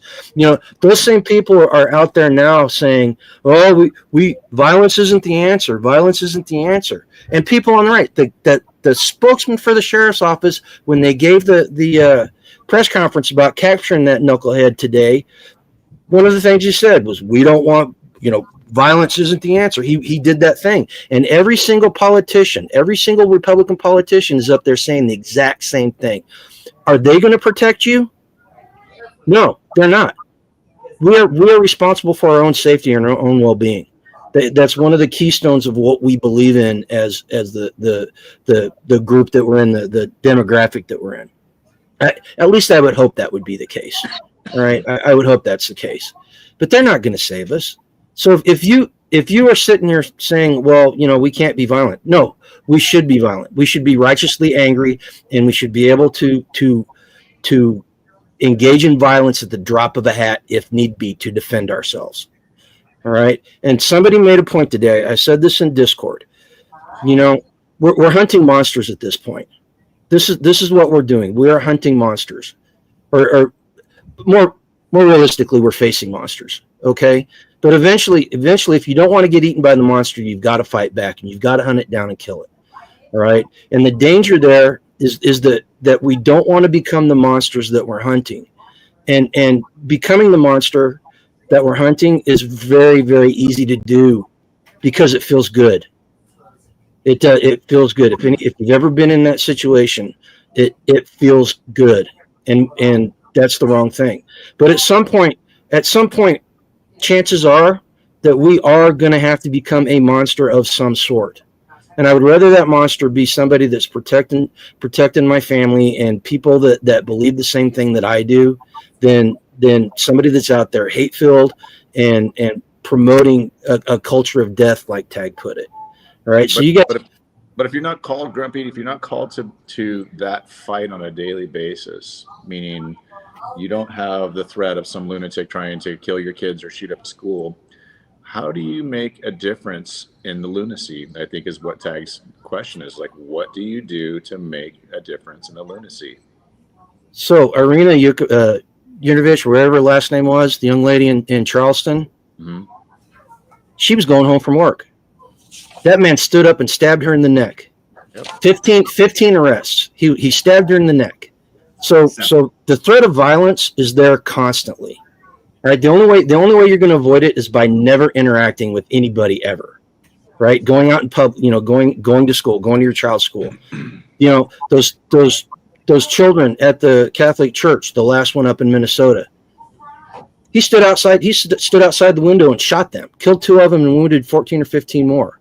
All right. So the threat of violence is always there. And the violence that we're seeing is caused by the radical violent left. All right. The ideology is creating that stuff.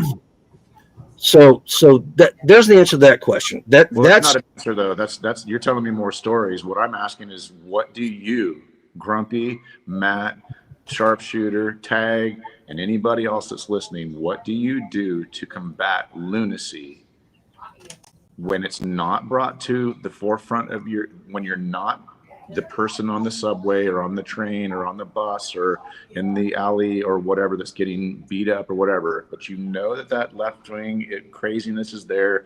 You see when you go into the grocery stores or for me, I told Jen, I said, I'm glad I traveled back on Tuesday instead of Wednesday, because Tuesday I was confronted with a lady boy as my flight attendant on a plane. And when I got off the plane and I had to go to the grocery store to go get some food, I was confronted with a ton of LGBTQ flavors at the store that I was at.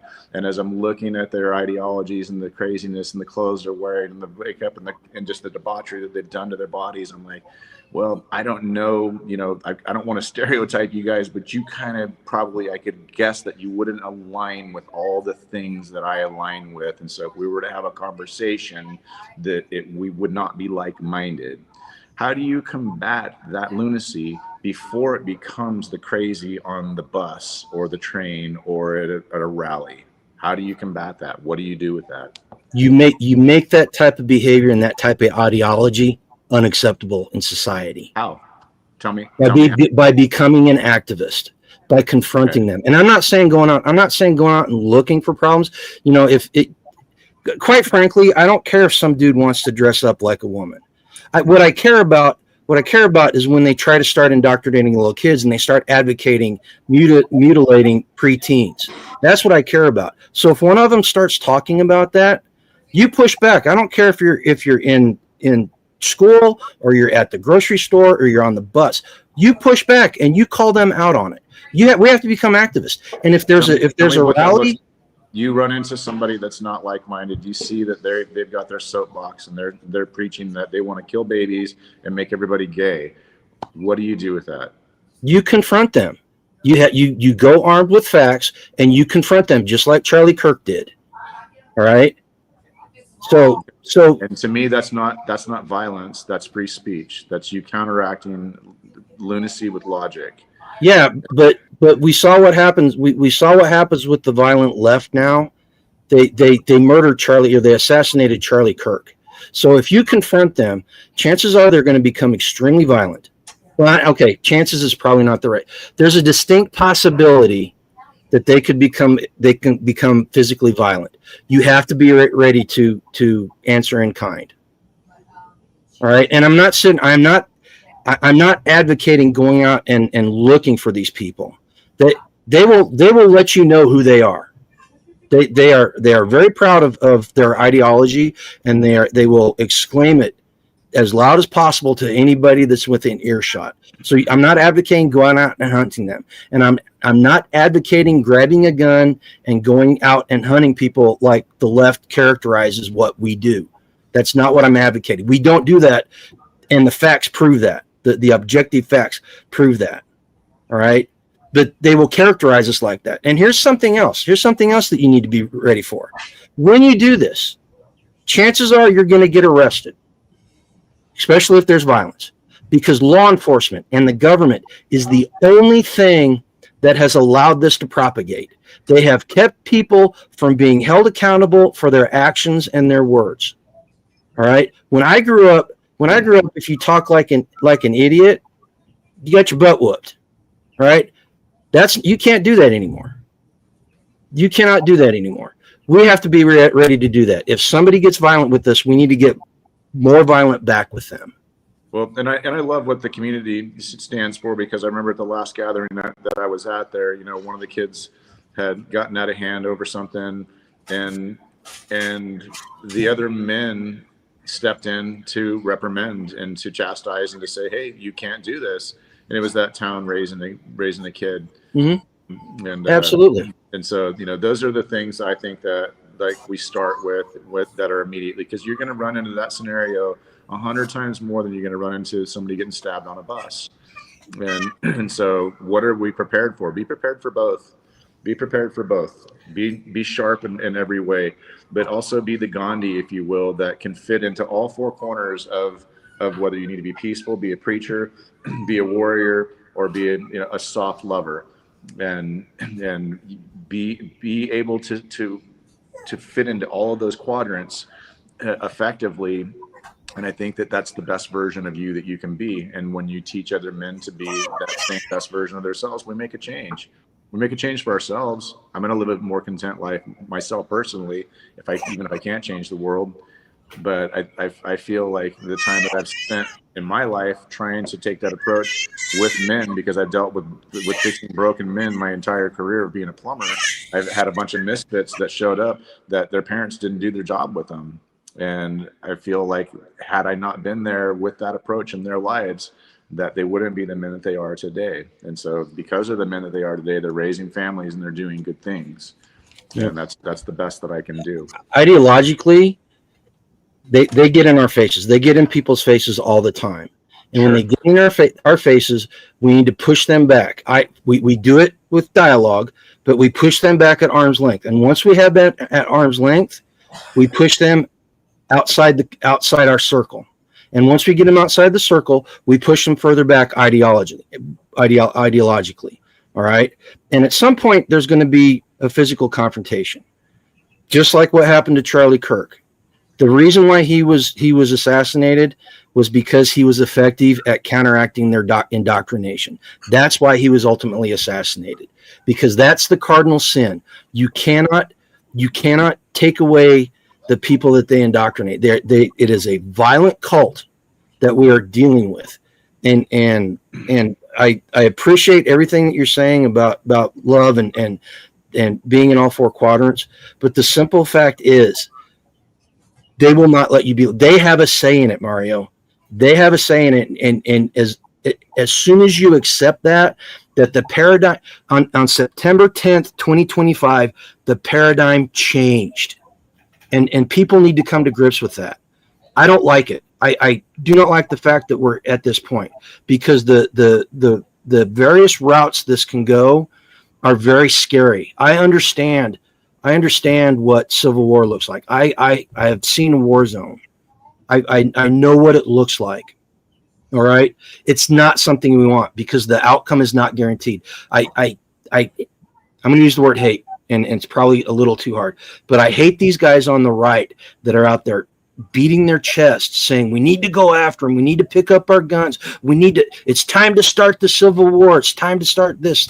No, it's not time. All right. I can't tell you exactly when that time is, but we do not want to get into a shooting war. All right. Because the outcome is not guaranteed. You want your grandkids to do it instead, Grumpy? No, I do not. No, I do not. All right. But I'm telling you right now that this is not the time for that, because the society as a whole. I'm sorry. We gotta have some dialogue here. We can't have soliloquies, or this is just not working for me. Okay, go ahead. I mean, but interrupt me. I mean, let's have the conversations we have in person, because I know how we all talk to each other, and we're not, hurting each other's feelings. Right. So, look, this has gone on for way too long. Like I said earlier, we're in the times of weak men. We are the fourth turning, right? We're in the times of weak men. And I'm not advocating that we start a civil war. I'm not advocating for people to go and hurt somebody. But Mario, what you were saying earlier, go ask Budweiser and Disney how much it hurts when they promote their DEI garbage. And so everyone should go out and, fire a single shot. I'm not going to drink Budweiser anymore. I'm not going to solicit Disney anymore, or I'm not going to watch their crummy DEI shows. And that's helpful, right? Because it hurts them in their pocketbook. And I don't know, Grumpy, you talk about confronting people, and again, I just don't think I'm going to confront sociopaths anymore, but Mario, I do minister to men, that are seeking it, right? We'll talk a little bit about God or Jesus, and I plant the seed, and if the seed sprouts, sometimes they call me back. Don't get me wrong. You guys all know that I'm involved in local politics. I'm involved in local government. I volunteer as a board member on various political things and non-political things. I'm a classic liberal. I'm an environmentalist. I'm involved in that deeply. Yes, we need to do all the above, but I don't think this is going to change easy, guys. And I don't know what the answer is, but it's not going to just go silently in the night. Agreed. The middle, your people are going to hate me in your comment section. I've been kind of watching it here, but the middle management college idiots have been put in control, and they are the high priests of the new religion of government. Okay. Matt, you said something that's absolutely correct. Okay, not everybody is gonna be out there doing the same thing. Some people just don't want to do it, can't do it. My point is that you need to be ready to do it if need be. All right, stop walking. Don't walk away. Don't let it slide. Right. If somebody's walking around with a T-shirt that's offensive, say something to them. All right. I'm a Gen Xer. You're a Gen Xer. We just want to be left alone. They're not going to leave us alone. It's become completely obvious that they are not going to leave us alone, and that we have to become involved, and we have to be ready. What are you expecting to happen if you say something to somebody that's wearing an offensive T-shirt? I mean, you're inviting a confrontation now, and all my training teaches me to avoid those kind of confrontations. And how well has it been avoiding these confrontations worked? Well, I don't want to get in a situation where I might have to, I don't know what I can say on here. I don't want to have to defend myself with severity because I told some guy I didn't like his shirt. Well, you're not at fault. You're not at fault there. Your shirt. I think it can be, hey, let's have a conversation about your shirt. Tell me what it means. And at least you can introduce it that way instead of just telling somebody what your beliefs are don't align with mine, so therefore you're wrong. Yeah, you got to be pretty careful about those conversations, though, right? I mean, pick a time and a place. Sure, I mean, if the situation creates itself and looks like it's not going to escalate, but there's certain people, you guys all know, come on, you know how to read people. There's some people like, maybe I'm not going to poke that bear. Most people don't like just being told that they're wrong out of the blue. Yeah. I think, and I would add, the people who are on the line right now every day celebrating Charlie Kirk's death, I don't think you can negotiate with, and I'm not going to spend an ounce of my time on them. They're completely a lost cause in my book. And if the business owner don't support their business. So we only have open dialogue with people that are safe. We only try to change the minds of people that are safe to change their minds. Is that what you're saying? No. I'm saying. And Grumpy, you know this. I have stood and had those open dialogues with people on the other side. What I'm talking about is if between your ears you're going to stand online and you're going to say that his murder was okay and acceptable, you are my enemy. End of story. I have nothing to say to you. And Norma, you're not important enough to me. You don't matter enough to me. That's what I'm saying. I'm not talking about reaching across the aisle to the middle of the blue and the middle of the red or whatever it is. I'm talking about if you're online celebrating this, you're my enemy. I have no middle ground in that. I agree. But what I really wanted to talk about, what I wanted to get to a little bit was too, before we run a little bit out of time, when do we as men and women, when do we start looking at a big picture? We've heard a lot of conversations about what we can do in our own homes. We've heard a lot of conversations about those kinds of things. And in my opinion, that mentality is what's gotten us right where we are. How do we begin to reach bigger? How do we think about our grandkids and their kids and their kids? Because lucky for us, our founding fathers didn't just think about their generation. And I'll be quiet and listen to you guys. Well, you start in your own home. You start with your kids. I mean, Mario talked about it way early in here about, raising your kids a certain way. And Caleb, I know, I'm around your kids, you're teaching them these things and showing them these things. And then through community, we're spending time with other people with their children. My kids are in the public school, and so I try to interact, with the parents of some of the other children that my kids are friends with. Or, gosh, I mean, I hate to go down a rabbit hole here, but at one point when I lived out in California, okay, I'm going down the street from my house, and this kid throws this tree limb, not a giant tree limb, but he throws it out in front of my car, and I can see there's a handful of other little kids there, right? I hit the brakes. I get out of the car. The other little kid scram. The one kid apparently lived there. And I said, hey, I'm going to go in the house and I'm going to tell your dad what you did. Kid's face teared up and he looked at me. He says, I don't have a dad. And I stopped and I looked at him. I said, come with me. Let's go pull that tree limb out of the yard and, come over here and talk.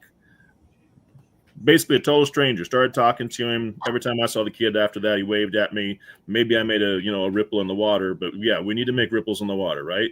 And so in doing so, we can affect some change. Sure. I mean, but long term, all of the above, right? You got to be involved locally in your government. You got to be involved locally in the politics. You got to be involved in building a community and reaching out to the broader community. We talk about, your concentric circles. You got your center circle of your family and your immediate friends, and the next level, overlapping our communities. And I think that's what you do here a lot, Tag, right? I mean, you're in communication with lots of other communities, and we build that across the country. But I pray that we make some changes to the ballot box, but I want to hear you guys too. I'm sorry. Hey, real quick, but before someone else answers, I want to address David here real quick because he says, I really don't see people saying murder is okay. You're not watching. All you got to do is get online, bud. There are people dancing. We got him in the neck. There's people doing all of those things. There are university professors right here in Kansas saying that he was better off being worm food. That is all over the place. If you're not seeing it, you're not watching. And I will stand on what I said. They are my enemy. And I will not apologize for it. Go ahead, Mario, before I rant. So, no, that's okay. So, you asked the question, Tag, and my question to you is, do you have an idea? Do you have an idea that you want to share? Yeah, this has been really hard for me. I've and anybody who watches this channel knows I stand on people are free to do whatever they want as long as they're not hurting somebody else. I don't care who you love. I don't care who you worship. It means nothing to me. Go live your life. I don't give a shit. It's really not that important to me. I'm going to live my life, kumbaya. But at the end of the day, something that's been so hard for me and that I've really become emotional about coming to this conclusion. You're not going to negotiate with someone who wants to kill you. You're not going to negotiate with the only answer to them is for you to not be here anymore. And at some point we have to recognize that there is such a thing as good and evil. And then what do you do about that? You know what I'm going to do about it personally? I'm getting ready to go do a speech in Tennessee. And did you know I've completely thrown my speech away? I was sitting here writing it as Charlie Kirk was murdered. And I'm going to start that speech again. And I'm going to, get involved again. I'm going to continue to build community. I'm going to try to continue to build relationships. I'm going to continue to go to my county commissioner meetings, continue to do those things. And I've got my wife in my background saying it's time to build a school. And I'm going to go swing. I don't know what else to do, Mario. Just being honest, I don't know what else to do but to keep swinging as hard as I can swing and fight as hard as I can fight and hope that I got allies in the battle along the way. Well, I think it comes down to how big of a problem is it to you and what are you willing to do to change it? And for all of us, it's a different answer because we're all in different stages of life. Matt and Caleb have children that are young, and Grumpy and I have children that are a little bit older, and different stages. I don't have the opportunity to go and sit into my classrooms anymore. Jen doesn't either, but we did while we had the opportunity. And I do know a lot. I've spent a little bit of time in my life being tuned into self-development courses and such, and being to try and level up in the skills that I have. And through doing so, I've gotten involved with a lot of guys that are into fatherhood movement. In fact, a nephew of mine has a podcast that he does that's, I don't know, he's 300-400 episodes in now of fathers that he brings on, and it's called Fatherhood Field Notes. And this guy is changing dads every day. It's his passion to want to teach men to be better fathers, because fatherhood is the most important job we will ever have. And so I would say, what do you do to sharpen your skills? People can pick up a book. People can turn on a podcast that's good, like Charlie Kirk or Jordan Peterson, that are teaching good values to their kids. If your young child wants to watch TV and you don't let them watch it, maybe find a good podcast where they can get influence over some things that maybe you're not articulate enough to be able to say to them in a way that they'll understand it, and maybe somebody else can do so. So we got to arm ourselves is what it boils down to if we're gonna move forward with any type of strength. And I'm not saying put on a gun or a knife or whatever. Yeah, defend yourself when necessary. Be able to stand up and protect the innocent when necessary as well, and be ready and trained for that. But there's another side to that we're going to be so much more effective, and that our tongue is our sharpest weapon. It is the one that will be the most effective. The words that we speak will be the words that we speak will either create wars or stop wars. It's not the gun that did it. It's the person or the words behind it that did it. And so if we're not trying to find that perfect balance in ourselves and create that leadership for the ones around us as well, raise your peers up, call your brothers up. I was in California and I got an invite to a men's Bible study. I'm like, man, I'm going to be there for like 4 months. Why not tap into something good? Man, it changed me, and it changed the guys around me, and some wonderful things happened for just stepping out into something that you wouldn't normally do. And that's a whole nother story, but I can just tell you it works if you just put the work in. What you put in is what you get out. Simple as that. And so we've got a lazy society. And what's the cycle? It's that weak men create bad times, and bad times create strong men, and strong men create good times. What are we? Where are we?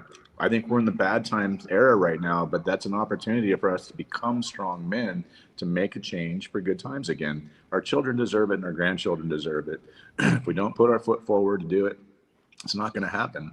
And wishing it and wishing our government and all those things, that's great. We can do what we can with our vote, but what can you do, boots on the ground, to make a difference? And that's my pulpit that I'll stand on and defend as well, that I've been more effective with my words than I've ever been with violence. Well, guys, it's an hour and 55 minutes, but I want to get some parting words for everybody, and we'll do it in the same order. Kind of that everybody came in with, and feel free, to speak your piece. And I'm not in a gigantic hurry, so whatever it takes is what it takes. But Grumpy, what are your final thoughts on all this? What are you going to share?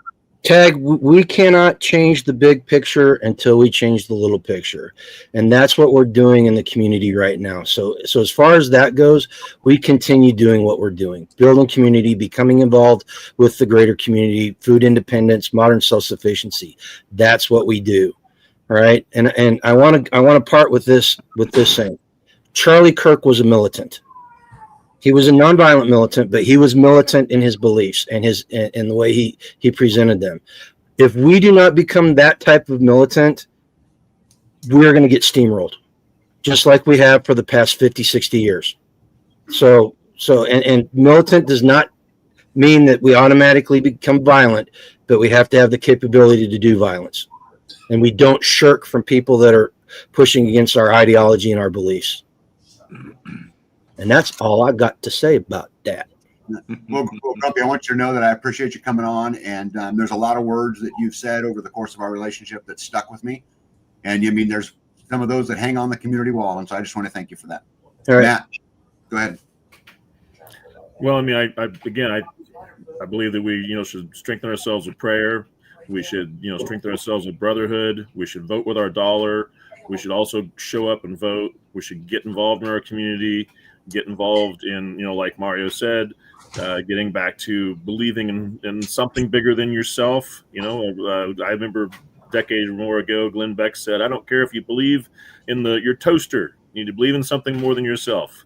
And, our kids are getting sucked up by social media and, sucked up by the indoctrination in the schools and the systems. So spend that extra time with your children, or your grandchildren, or the neighbor kids, or whatever children you can, and be a positive influence. Also be a person that they can reach out to and feel comfortable talking to if they need to.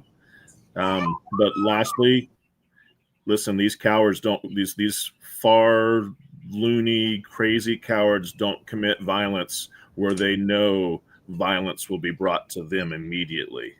These guys aren't doing these school shootings where there's people armed. They're not, doing these shootings where they know they're going to have harm come back to them. And if they do, then be the harm that comes back to them. Be well trained. Be well healed. Sharpshooter. Well, like Grumpy said, I think we will become more effective when we realize that the big picture is made up of a lot of little pictures. And the more we change the little pictures, the more the big picture will ultimately change. And we do that starting at home, in the community, and you let that positive change be the virus that changes people, not the virus of hate. And with that, then you still, like we've all said, you still have to be prepared to you sharpen all your weapons. You train, like Matt said, and like Mario said, you train your mouth too. Your brain is your most effective weapon, period, is your mind. And we've got to help each other train and build each other up, because together we're more powerful of a weapon and the stronger we are. And so I guess with that, just be that positive change that you want to see, and try to strive to do that by surrounding yourself with the like-minded people that are strong and don't lose faith, don't lose hope. It's dark times and bad things happen a lot, and we have to be there to help lift each other up and to show each other the way not to get discouraged and not to just get in a rut of, well, this is just one more thing that's happened. This is just one more thing that's going to happen and we can't change it. Well, we can. We've seen that. We're doing it every day here locally. And the more that snowballs, maybe we can make a change on a bigger scale. And that's the hope that we got to hold on to. Yeah. Very good, Sharpshooter. Mario, what you got? You know, I'm in agreement with everybody. I think that you're all good men, and I think that everybody's hearts are that of a warrior, and I think that we all are reacting out of a different place in our hearts at different times, and I just one, I'm grateful for the opportunity to be around men that sharpen me. This is what it's about right here. This is it. This is the importance of community, is to iron sharpen iron, and it doesn't happen for just the men. And so I encourage the ladies, our better halves, to do what they can to support us in our roles as leaders and as men in our homes. It will make things even so much more effective when you come together as a larger force than just one. So be in agreement with each other. That means have something that you all subscribe to, that you are like-minded in. And if you're not, then take the time that it deserves to work those things out. It's of the utmost importance that you are of one accord, and you'll stand so much stronger that way. But with that being said, I would just like to lead us out in prayer. I think it's the one thing that is going to hold on a second before we do that, Mario. Hey, sure. Ted, can you put HG's comment up on the screen so I can say this about not starting a cult? Okay, so I've been thinking about this all day long, and this conversation, and it kind of pushed me over the edge. I'm going to talk to my T-shirt guy, and I'm going to see if we can't come up with a design and a price point for a T-shirt that simply says "I am Charlie." All right, this is not creating a cult around him. What this is doing is it's letting the world know that we have the same ideas and the same values, and that we are willing to stand by them in public. So it's not creating a cult, right? Now they're going to say it is, but it's not. And personally, I think it's a fantastic way of doing it. It's just like the "I am Charlie Hebdo" shirts that they made whenever they killed the people at the French newspaper. The Islamists killed. It's the same idea.